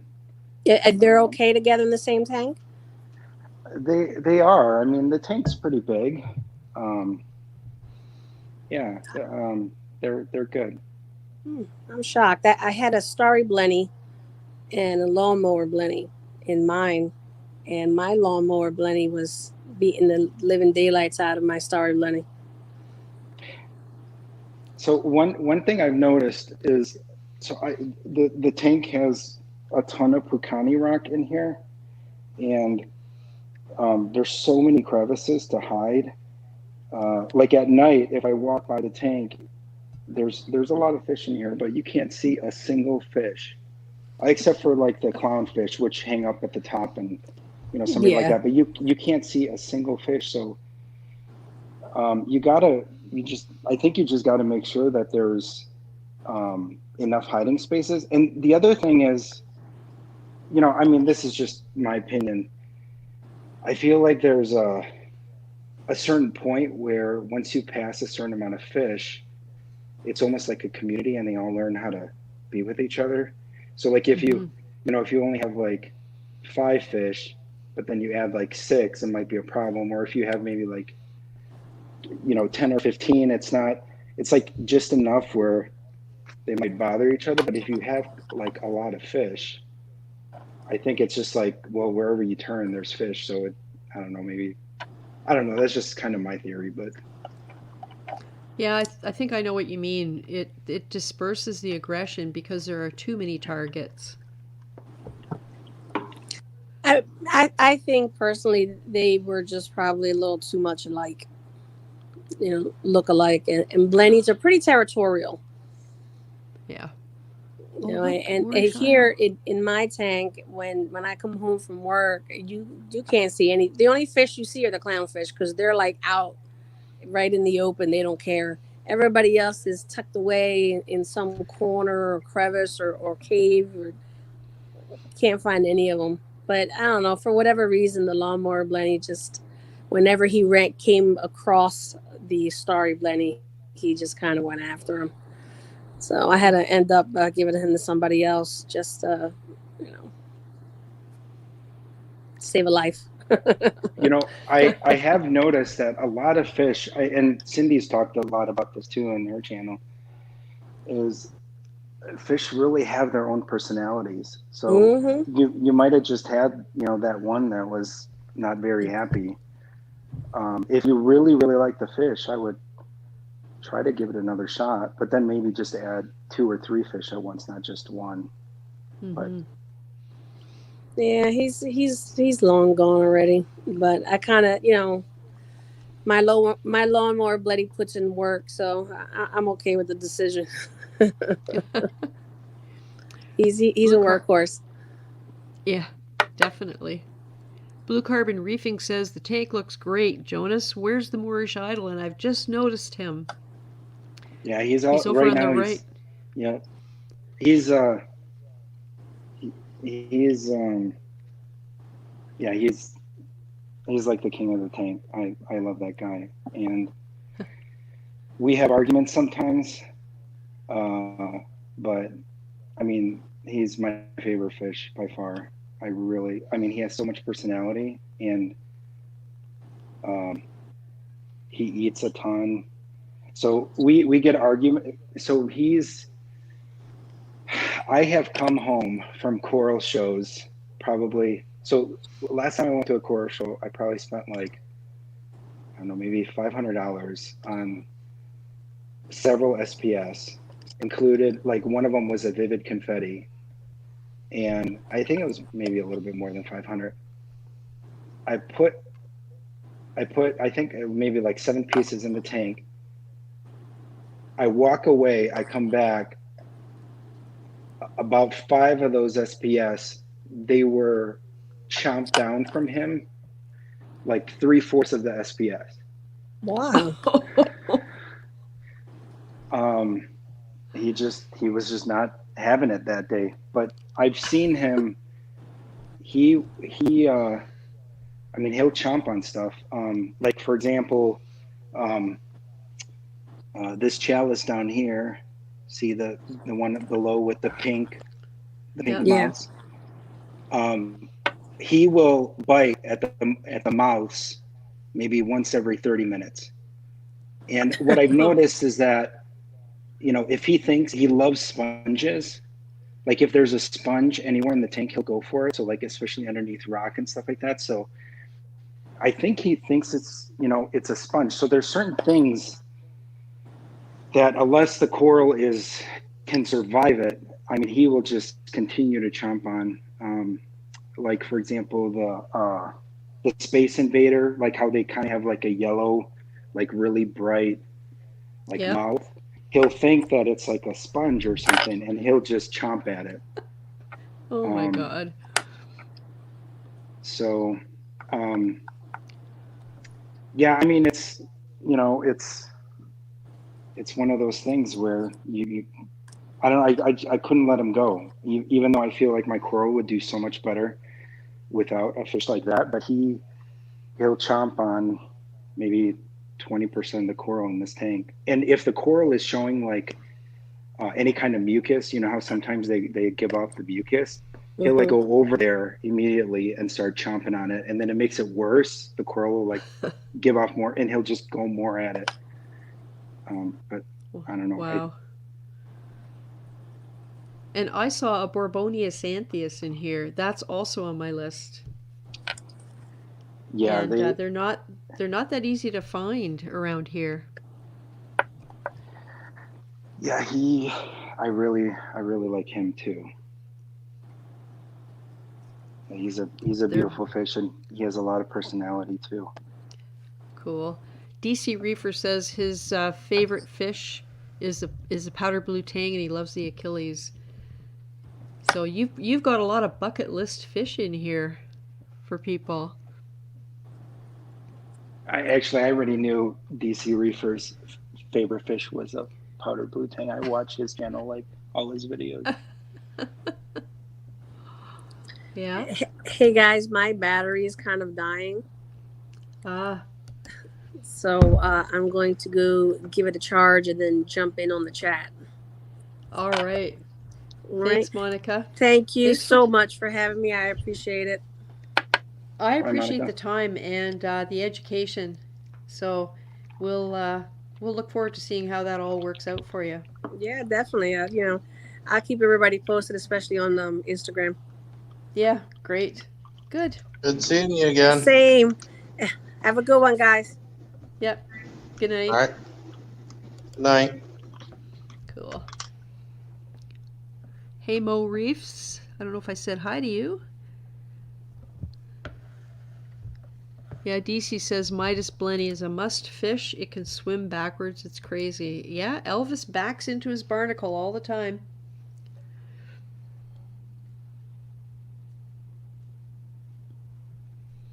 Oh, and Mo Reefs is moving across a few states. Too much to move his tank. He'll start a new one. Yeah, you know what? It's one of those things where I keep telling myself, I did it before, I can do it again. And that's become my mantra when I'm afraid.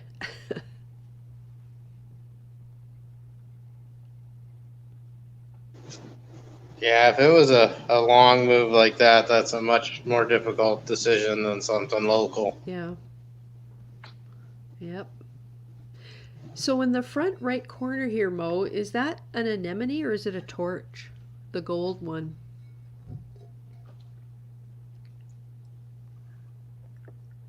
Oh, I'm sorry, Jonas. I was just looking at Mo in the chat. Sorry, Jonas. Is that a torch in the bottom right corner or is it an anemone? It's a torch. There's a few torches.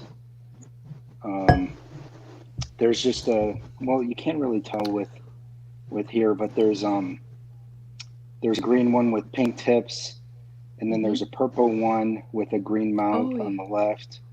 Yep. And then the one right behind the green is a dragon soul, and then the one behind that is is a holy grail. Very So let me. nice. I have the purple with the green mouth and the green with the pink tips right now, and both of them are holding their own. There, that's a better shot of it. Although you can't, these filters just don't show the right colors. It looks different in person. Yeah.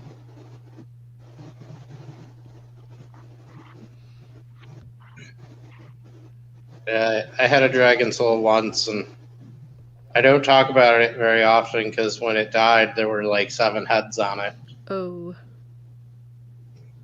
Do you know what happened? Yeah, I had a coral crash that happened last summer that I had a bunch of factors going on it, unfortunately, but they grow like weeds, though. Yeah, when they're happy, for sure. Yeah, Yeah, mine started with 1 head. I remember when you had that crash. I didn't know that. I remember you mentioning that it was a bunch of SPS, but I didn't realize that you lost some LPS as well. Yeah, there was quite a few things that didn't make it, and unfortunately, that torch was one of them. And oh, that was a sad day. Hmm. So at least they're aquaculture, though, and they're not the most difficult thing to get your hands on. Justin Well, Washington says, excellent torches.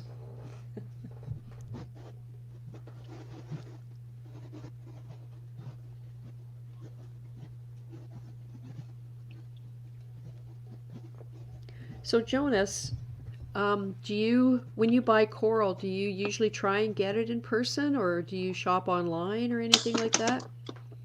oops. Do you have an LFS? Oh, I think the camera went for a ride. yep. There we go. Sorry about that. No problem. I was, so at first I was going to the coral shows. So most of the coral I end up picking up from hobbyists in the local area. Yeah. Just because.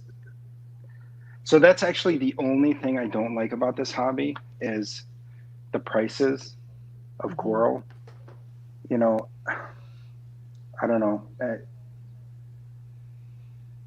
I just think it's a shame that some of these pieces are just so expensive. So, like for example, the torch coral that the Holy Grail torch coral, like most folks are selling that for like, I think I've seen anywhere from $300 to $600. But there was a hobbyist that sold it for me for $150, and I thought that was very reasonable. And so I want to, and I've been paying it forward that way.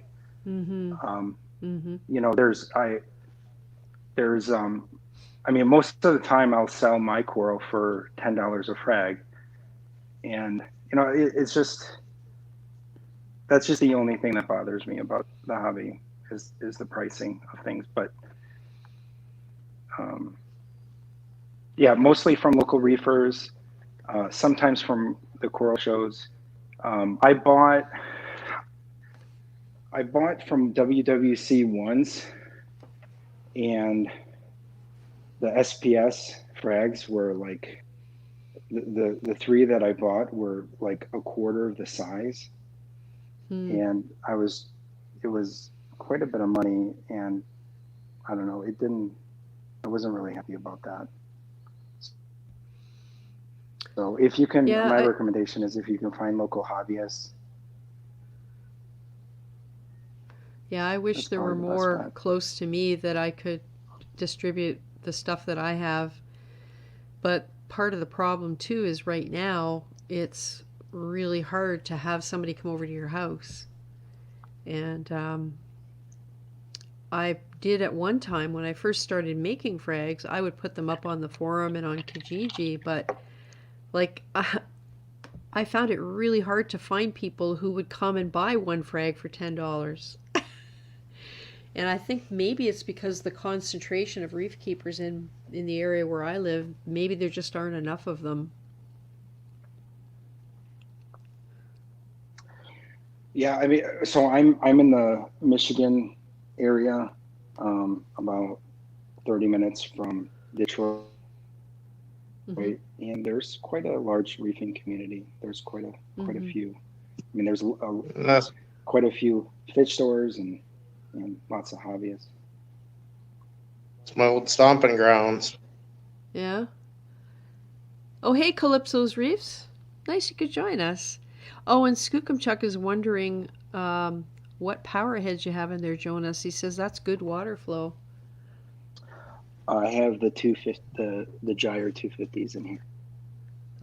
Just those two. Yeah, I really like the surface agitation that it creates. And you know, a lot of people, this is not the latest version, this is the second version, and I've noticed two things. People complain about that they're paying to clean, and then number two, the noise that it could sometimes create. And I've never seen anyone mention this, but what I've noticed is that you have to put it together exactly the right way, and if you don't, then it'll create some noise. So like when you're facing it, there's actually, I didn't even know this until like I noticed some, like after cleaning it, like very, very, very, very slight noise. And I was like, that's weird. I can understand now why some people are complaining about this, but like I just cleaned it. Why would there be a noise now? And so I was like messing with it. I tried to do some research. I couldn't find anything. And then I noticed that there's like a very, very tiny A on one of them and a tiny B. And you have to make sure A is on the, if you're facing it, A is on the left, B is on the right. And then you got to make sure that the, whatever you call the item that's inside there, that they're going, you know, away from the gyre. And as long as you do that, then you put it to, because you can put it together in multiple ways. That's what I'm trying to say. And if you don't put it exactly how it came out of the box, then it'll create that slight noise. So I think some of the people that have complained about the noise is probably because they put it together thinking that all the pieces just fit and it's fine, but that's not necessarily the case. And see, then go ahead. I was going to say with those, the other thing I found too is that when you put them together, the rotors tend to press in more towards the magnet. And what I found that really helps eliminate that noise, because when you push it on, it tends to push the rotor down, is I take a real thin screwdriver and I just slightly pop it back out towards the outside so that it's floating a little bit more on the ceramic shaft and not the rotor's not rubbing up against the motor. Interesting. No, I haven't tried that yet. And then the other thing I do is with the flow, you know, the gyres do slow down when they get dirty, but what I do is I set it at up to 80% as soon as I clean it, and I have a reminder after 3 weeks to up it to 100%. And I basically clean it every 6 weeks, and it pretty much stays the same flow that way. That's a really good idea. And to be honest, that's one of the things that put me off of gyres is how people have talked about how difficult they are to keep clean or to get clean and then reassemble. And I know myself, if I know that, I'm not going to do it. I'm going to put it off and put it off. And the easier it is, the better. So what you just said makes a lot of sense, because I don't know about you, but there are many times that I've gone back to the videos I've taken when I'm taking apart a pump, because I end up with a gasket or an O-ring and I don't know where the heck it goes. And then I go back to the video and I can find it. So I'm sure with all the tiny parts there and, you know, how they're made, I could see how it could be easy to get them wrong. Yeah, and when I disassemble mine so that I don't mix up rotors, I pull one pump out and I'll pull one side off and I'll clean that whole side, and then once I have that side done, I put it back on right away and then switch to the other one. Yeah, I have to think about all this because the biggest tank I've ever had is the one I just took down, the 4-foot one. But I'm going to be looking at pushing water 6 feet and possibly 5 feet. So I might have to rethink the idea of using Jabo Nano wave makers, which only have to push water 24 inches back to front. I'm probably going to have to try and do something a little different. The other thing Yeah, is, I was just going to say the gyres, they come with extra rotors and the you know, the grills that go over the rotors. So I already have a set clean. You just pull them out, replace them, and then put them in, and then, you know, I just leave the dirty ones, you know, in a little bit of vinegar and let that sit overnight, and then, you know, I have a clean set the next time. And I didn't buy any extras. They come with the set. Yeah, I'm a little lazier on cleaning mine. I think I've gone 6 months without cleaning them before, but I'll say as far as long tank flow, I really do like them a lot. They push a lot of water. Yeah, and it's the surface agitation that really, I think, differentiates them from other water movers because that, I'm sure that contributes to a lot of gas exchange that you can't get another way. Yeah, and I mean they're random. Well, I just have both mine on 100% random on one side of the tank, but yeah, they just stir a ton of water, and then I don't know, I got a couple MP40s on my back wall that I've also been good at doing a more randomization, but I was just running those gyres for a long time. There's a YouTuber called Dutch Reefer. He has gyres, yeah. and then he also has vertical gyres.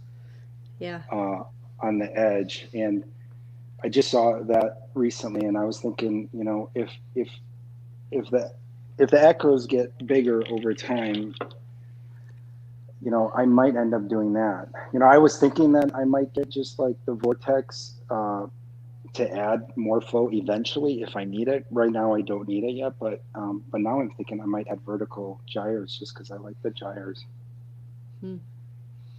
Yeah, doesn't he have a beautiful tank? His channel used to be called Anton Post, and he changed it to Dutch Reefer. And I always marvel at how beautiful and clean and well organized that tank is. It reminds me of ReefGrrl. I mean, ReefGrrl always has beautiful clean sand and always looks great. Oh, good night, Mo. Thanks for coming by. ReefGrrl Phil is a blessing in this hobby. He helped me so much in the beginning.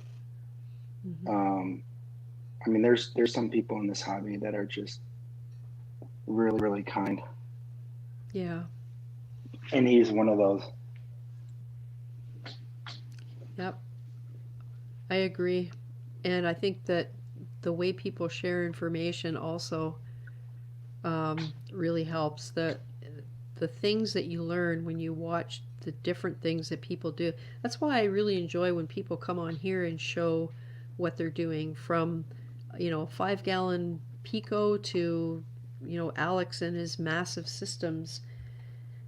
It's just, it really broadens our ability to see the potential of this, and I just love it. It's a great way to share information in a happy community. Yep, definitely. Ooh, that was a cool fish. dark one with the white belly just went through. It looked like a wrasse.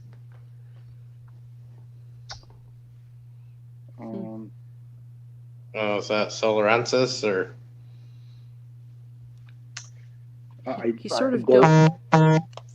If you see it again, let me know, Cindy. But I do have a Okay. black wrasse, but Yeah, he he doesn't sort have a of white came belly. from the left and went down in the middle of the rocks there.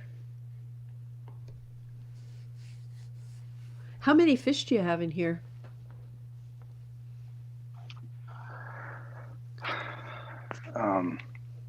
I'm almost Oh my God. That's a question I always It's like the to get hard to. question. I don't know. No, I know exactly how many I have. I'm just reluctant to say because I'm way past the rule of acceptancy.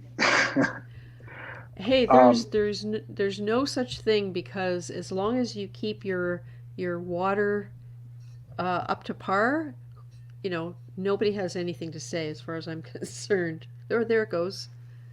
Just under the yellow tang, down left. Oh, that's not him. Anyway, sorry. I have 43. Awesome. But they're all different sizes too. So Yes. so that's one of the rules I have is any fish that I buy, that I buy them small. So all of these have grown. Like for example, the blue tang you see on the far right, she's one of the oldest, and I mean she's gotten pretty big, and but she was, I don't know, the size of, gosh, an inch and a half, maybe. Mm, Um, wow. there's a fox face in here. He's hiding though, but he was super tiny. He was probably about 2 inches at the very most. Maybe the clownfish, when I got them, oh gosh, there's a whole story behind that. But they were so small that I was really worried that they would go through the overflow, and actually one of them did Ooh, one time. wow. Um, That's small. yeah, but they've gotten bigger now. I mean, this tank has been running since last year April, so they've grown quite a bit, and I feed them a lot. I mean, I feed this tank a ton, and Mm. and part of that is, to be honest, is to keep my Moorish idol from chomping down everything. I noticed if he gets hungry, um, be careful. So I feed the tank a lot. In fact, I have a lot of food ready. I knew I was gonna come on, so at any point I can feed the fish. They'll Mm-hmm. come out. And then to balance that, what sort of nutrient export do you have? So I have um, a lot of the bio balls. I have a lot of the there's there's like those little rocks that you buy. Um, I forget the name of them. OC Chem Um, Matrix? yes, that's it. There's a lot of that in there, and then I also have about an inch and a half layer of um, the miracle mud in the sump. And I Yep. know you're Yep. supposed to switch that out every year or so, but I haven't. And I see so many pods there and so many sponges and all kinds of Yep. stuff. And I know it's just been sitting there for a long time. And that, they mentioned on the site that I think after about an inch or so, then it starts breaking down, nitrates. And Mm-hmm. um, so I have that. And I was running for the first 8 months, I was running quite a bit of bio pellets, but I've been slowly weaning off because I switched over to, and I was doing an algae reactor, but then I took off the algae reactor. I switched over to Kato, and my Kato's been getting bigger and bigger. And I've been reducing the bio pellets slowly. I mean, I love the bio pellets, but I've been reducing it because I like the Kato more. And what I've also noticed is that reducing my bio pellets, the pH has been going a little bit higher too.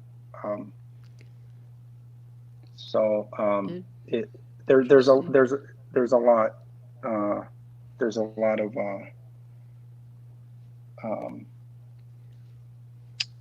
that I have running in order to get the nutrients out. Yeah, that kind of it resembles what I ended up with in the end with the 425 was giant mat of Kato that I was cutting in half about every 3 weeks. I had a whole rack of probably 2 liters of the Seachem Matrix, and I had Cyperax as well in mine. I had a Marine Pure block early on, and it just started crumbling and disintegrating into nothing. So I took it out, cleaned the sump, and of course I had a tank crash after that. But you know, live and learn. That's how you learn. You do stupid things like that. Didn't even think of it. And towards the end, the tank had such balance. It was just about on autopilot. I would test and phosphates up a little bit. I do the math, drop in a little bit of Ilimifos Rapid to get them under control. Nitrates were not a problem. It was a dream. And I think it's because of the variety. So when I get the new system up and running, I'm going to have the same type of variety that you were talking about. A whole bunch of different methods so that if any one thing doesn't really work or for some reason fails, you still have that backup.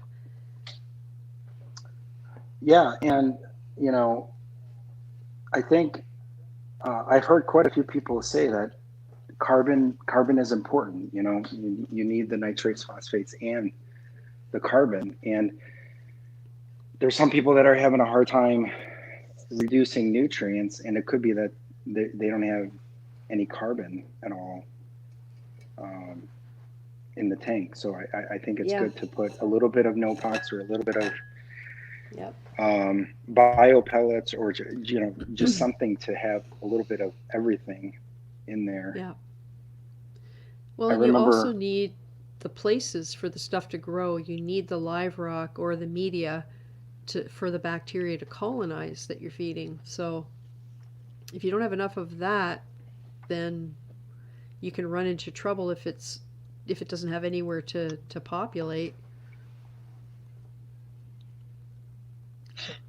Anyway, sorry I interrupted you. You remember? Oh, hey, I gotta drop off for tonight, but thanks for having me on. Oh, hey, Alex, thanks for coming by and giving us an update. And I really hope everything goes well for you. Good luck with that whole move.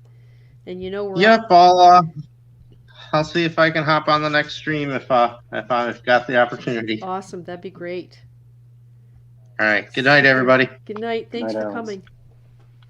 You're welcome. Yeah, Skookumchuck has a comment about he's a huge fan of bivalves for filtration. And Skookumchuck, do you mean like clams and oysters and that sort of thing? I don't necessarily mean clams. I mean the bivalves that are like, I guess, clams. I'm not talking about the Tridacna family, mainly the ones that are just small and shaped like eggs.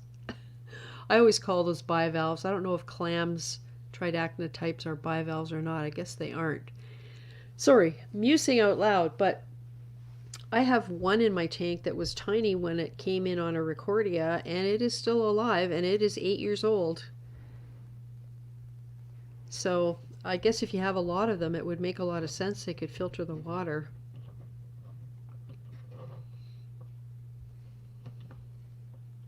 All right, I'm gonna feed. You're gonna feed your fish? Yep, they've Ooh. been waiting. I wondered, they're so active. What time is it where you are, Jonas? It's 11:15 and it's 45 minutes past their bedtime. I I could tell that they're kind of actually sluggish, but Oh, look at that copper band grabbing the food. That's cool.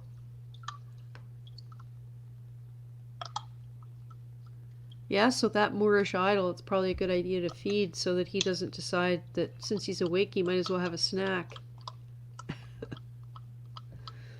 oh yeah, he's chomping down. What is that you're feeding? It's chopped up shrimp and just like organic type stuff from the deli. Oh, yeah. Yeah. Shrimp and clam and stuff like that.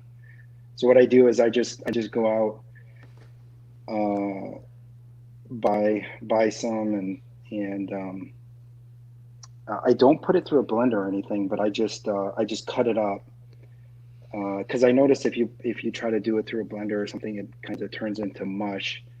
Mm. So I chop it up into very, very small pieces, and then I put it in ends up being like usually about 2 or 3 1-gallon Ziploc bags, and that usually lasts me maybe about 3 months. Oh, yeah. Yeah, I've thought a lot about making my own fish food. One of these days I probably will. I'm just using the frozen cubes at the moment.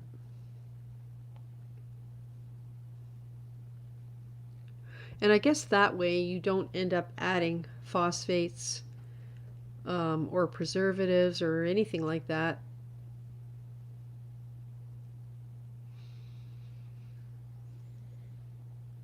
I do it because of um, the meaty part of it. Some of the fish here just I noticed that um, like the marshall, he just wants to eat a lot. Mm. Actually, I went to um, it wasn't the shed, it was the Georgia Aquarium, and they have, oh no, it wasn't the Georgia Aquarium. It was the aquarium in Arizona where they have, I think they have a ton of water volume, but they have this huge tank with like a lot of large sharks. And Oh.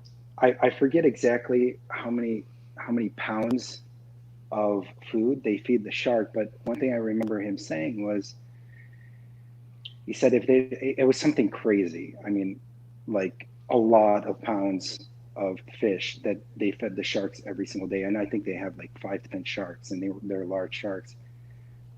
We went behind the scenes. We paid for a tour, and you can go behind the scenes where they feed the sharks and everything like that. Oh, nice. And he said that, and I said, well, what happens if you didn't feed them that much? And he said within 2 3 days they'll be all gone because they'll all eat each other. Oh So my God. yeah, so that's kind of like the philosophy I take with here is I just Hmm. feed a lot, and yeah, as long as you can keep the nutrients in control, you can. My opinion is you can probably keep any fish. You just gotta make sure you just feed enough where, but you could have it go against you. Like for instance, um, some of the tangs, even though they're chomping on algae here or there, they're not doing as good of a job like maybe on some other tank where they're not getting fed as much. Hmm. Yeah, it is a balance, isn't it? Well, Reef Spy says you have the holy grail of fish selection. They're beautiful. Oh, thanks, Reef. So you're another one that I follow.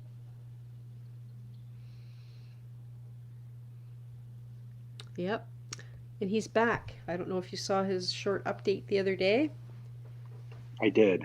Yep, I did. Yep.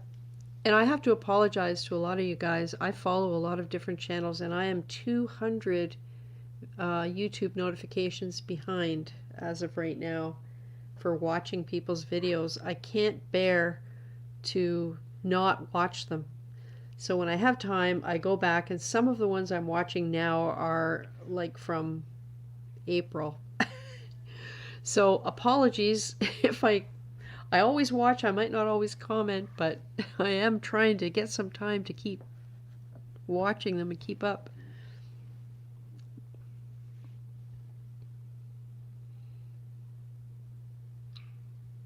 Well, Cindy, I'm glad you're doing these live streams because anytime I'm mowing the lawn or doing things where I don't have to watch a video, I'll just play it and listen.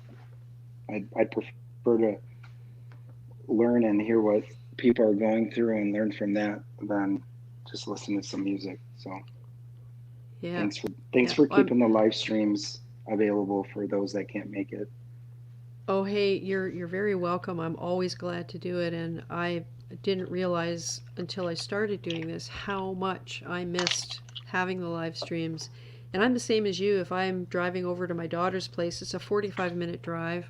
I'll look around and see if I can find a live stream and just play it in the car as I'm driving. And it's so true. I mean, what you learn, even if it's just a little thing, even if it's just something that changes the way you think, or in my case, I tend to go down a path, and sometimes I should be a little more open-minded and maybe look down a different path. And I don't always do that. But if I'm listening to a live stream, I might hear a different perspective on it that will open my mind a little bit and be beneficial in how I approach things. So there's always that potential, which is what I love about it.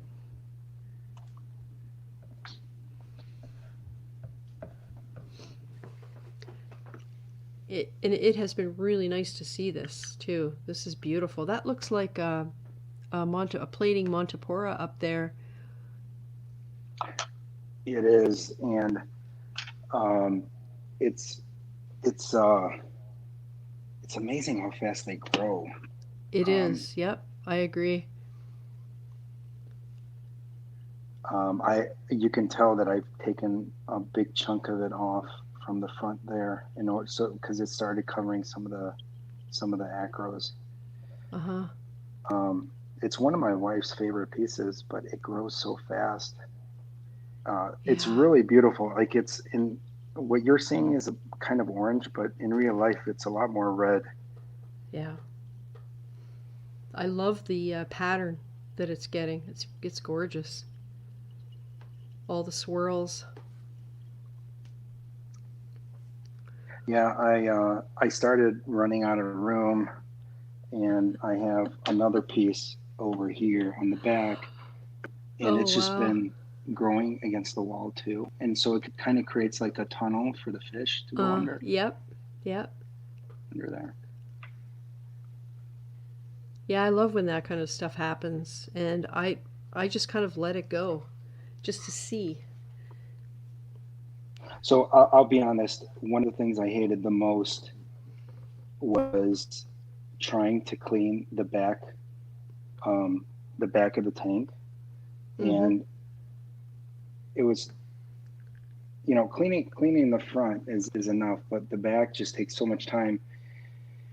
And Phil, Reef Keeper, does such a good job with keeping that one crystal black. I don't know how he does it, but I can tell you when I stopped taking care of the back, I just felt like a huge relief. Like it was a weight off your shoulders. I just finally said, you know what? I'm done with the back. And it felt like 75 pounds came off my shoulder. And I don't know, I just kind of deal with it. And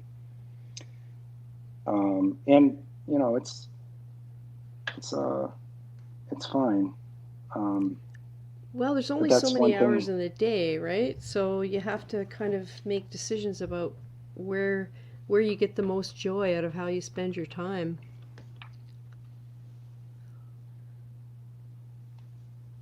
And see, the Nasaria snails are out for some of the extra food over here. They've come out.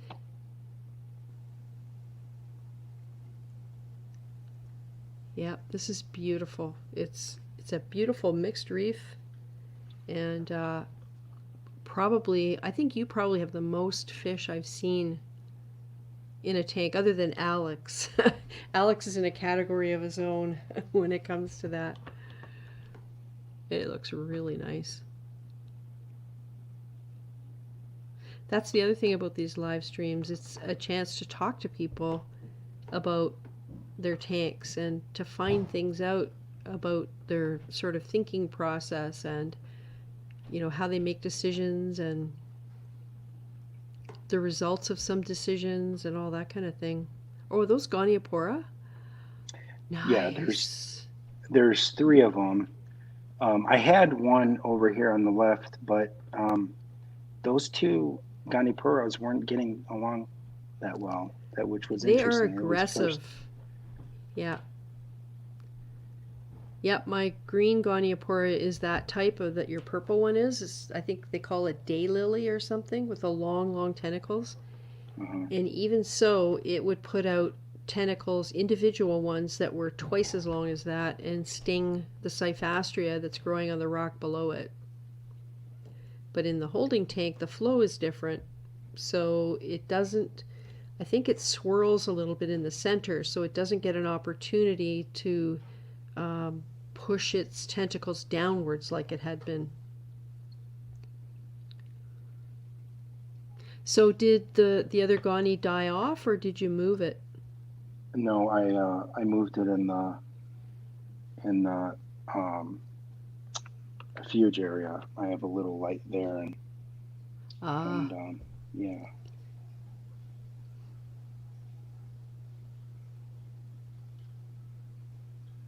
So he's so I can give him a chance to recover.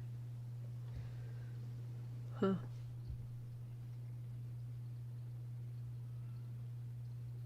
Wow. Oh my goodness, it's almost 11:30. I guess I should tear myself away from this and go for the nightly walk.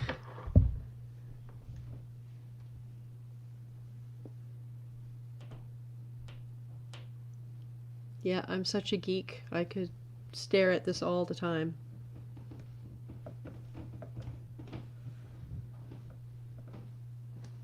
When do you finally move into your new home, Cindy? November the 4th, we get possession of it, and I think we'll be moving a few days after that. We'll actually be moving stuff in.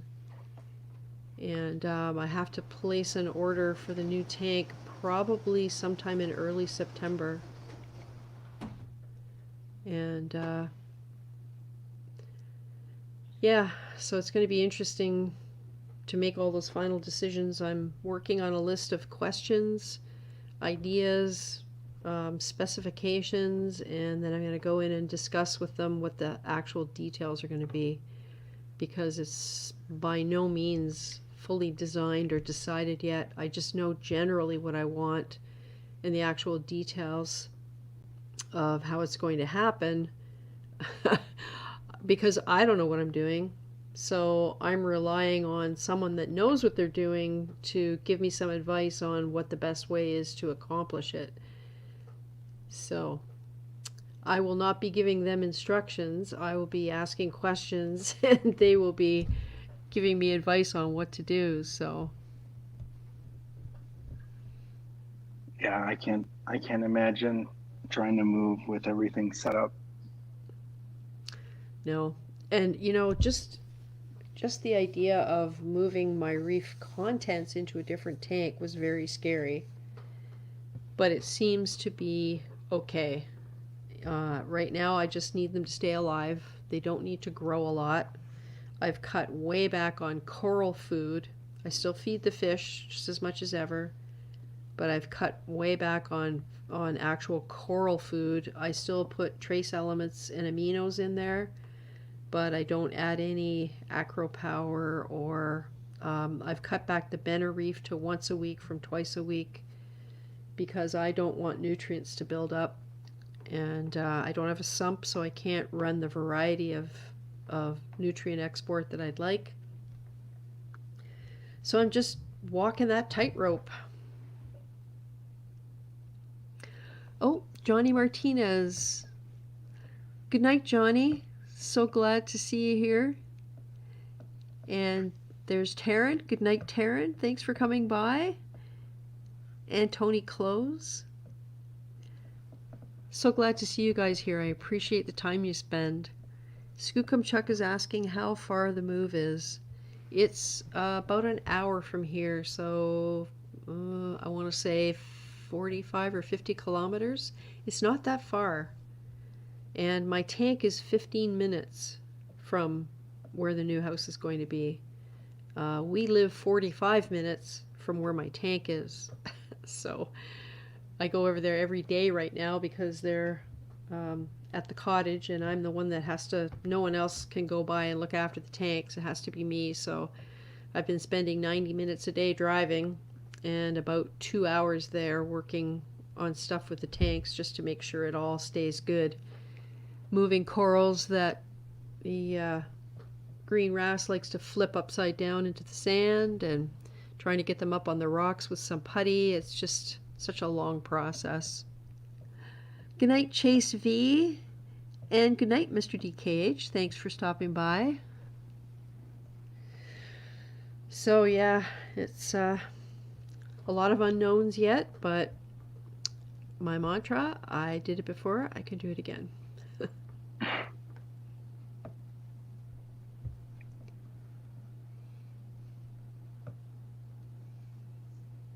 Wow.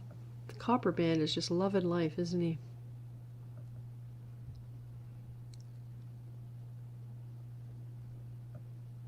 There was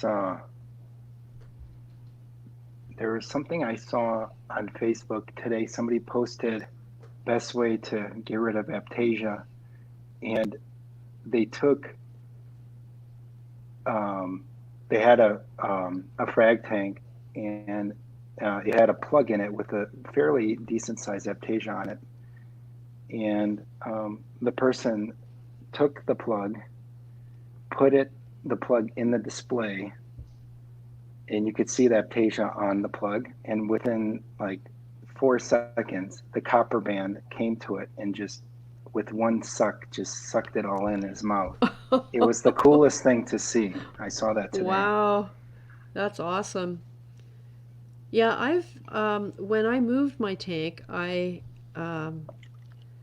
had some stuff in Mollywood that I moved into the big tank, and it was covered in bubble algae because I have emerald crabs in Mollywood, but they're tiny and they just can't keep up.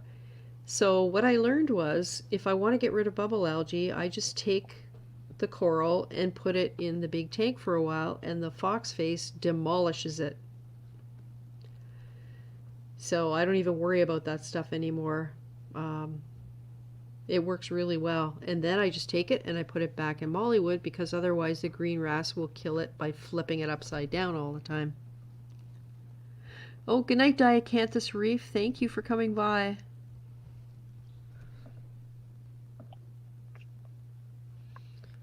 Nice. Well, I think I'm going to say goodnight. And thank you, Jonas. This has been remarkable. It's so nice to see this. It's a very inspiring. And I'm very serious about that, because it just makes you see the potential that's out there. Oh, thanks, Cindy. I appreciate it. I mean, but like I said, it's from watching your live streams and watching your videos and watching the videos of a lot of people on this channel. I mean, yeah. I knew zero about reef keeping 2 years ago. I mean, other than that, 10-gallon tank, this was my first tank. So like I said, it's all because of the community. Well, it's amazing. It's an amazing accomplishment. Do you think you'll ever go bigger? I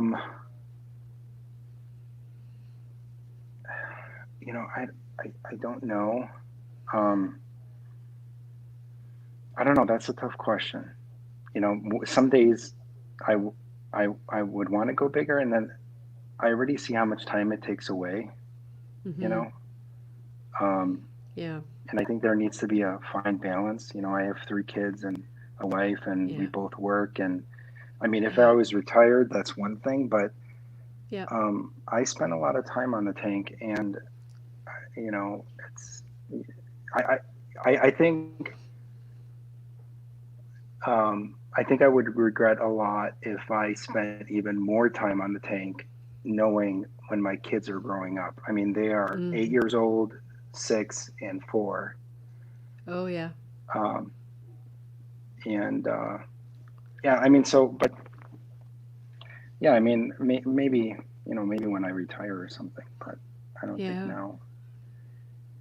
Yeah, and um, that's probably a very sort of fair and balanced approach. I mean, I didn't start reef keeping until I was in my 50s, and so I'm at the point where if I don't do the big tank now, I never will. And of course, I'm retired now, and I know the time that I spend when I go to my daughter's. I'm there for 3 hours, and I don't want to go home. I want to stay and keep working, but I can't. I got to come home and, so that we can have supper and, do stuff here. I've been at home hardly at all in the last week and a half.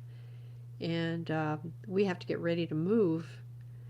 And you're right about the amount of time it takes. And that's just a 90-gallon that I'm just maintaining. I'm not even trying to improve it or go anywhere with it.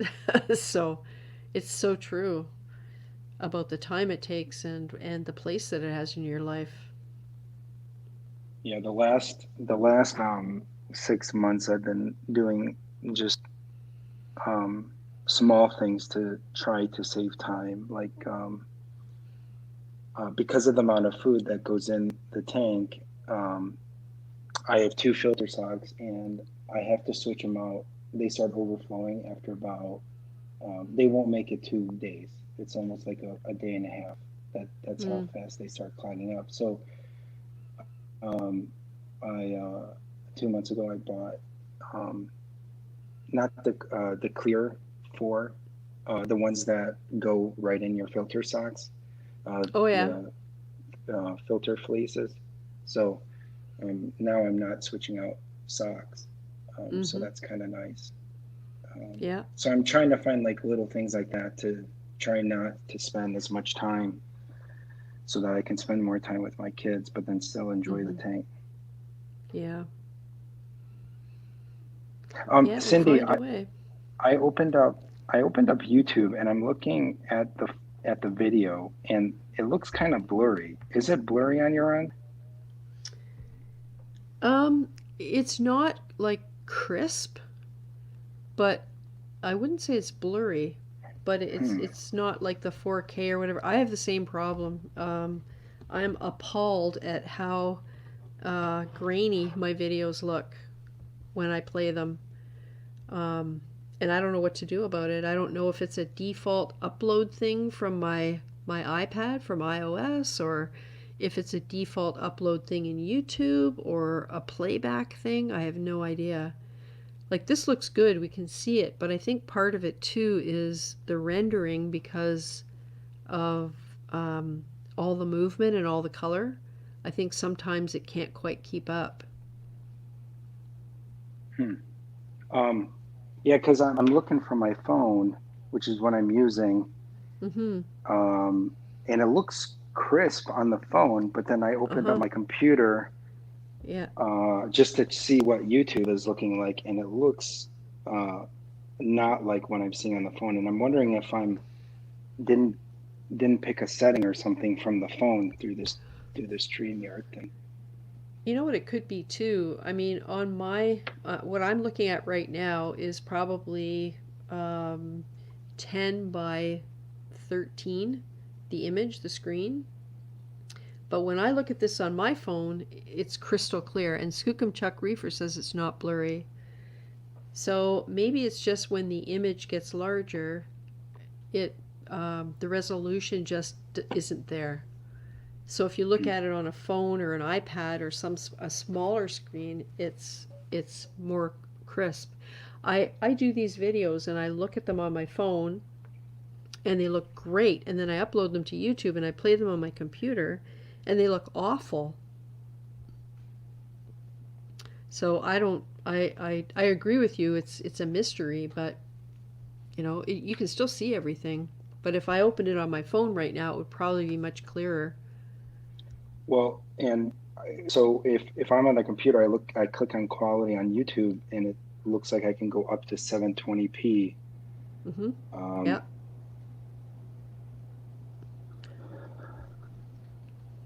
yeah, I don't know. Yeah, I just wasn't sure if there was a setting or something that maybe I needed to tweak on my end. Well, if you find it, let me know. Justin Washington says, watching on his TV and it's not too clear for me. So maybe, JV Gwaltney says, looks okay on my 52-inch TV. Johnny Martinez says, not blurry. Wow, so it's maybe it varies from one device to another.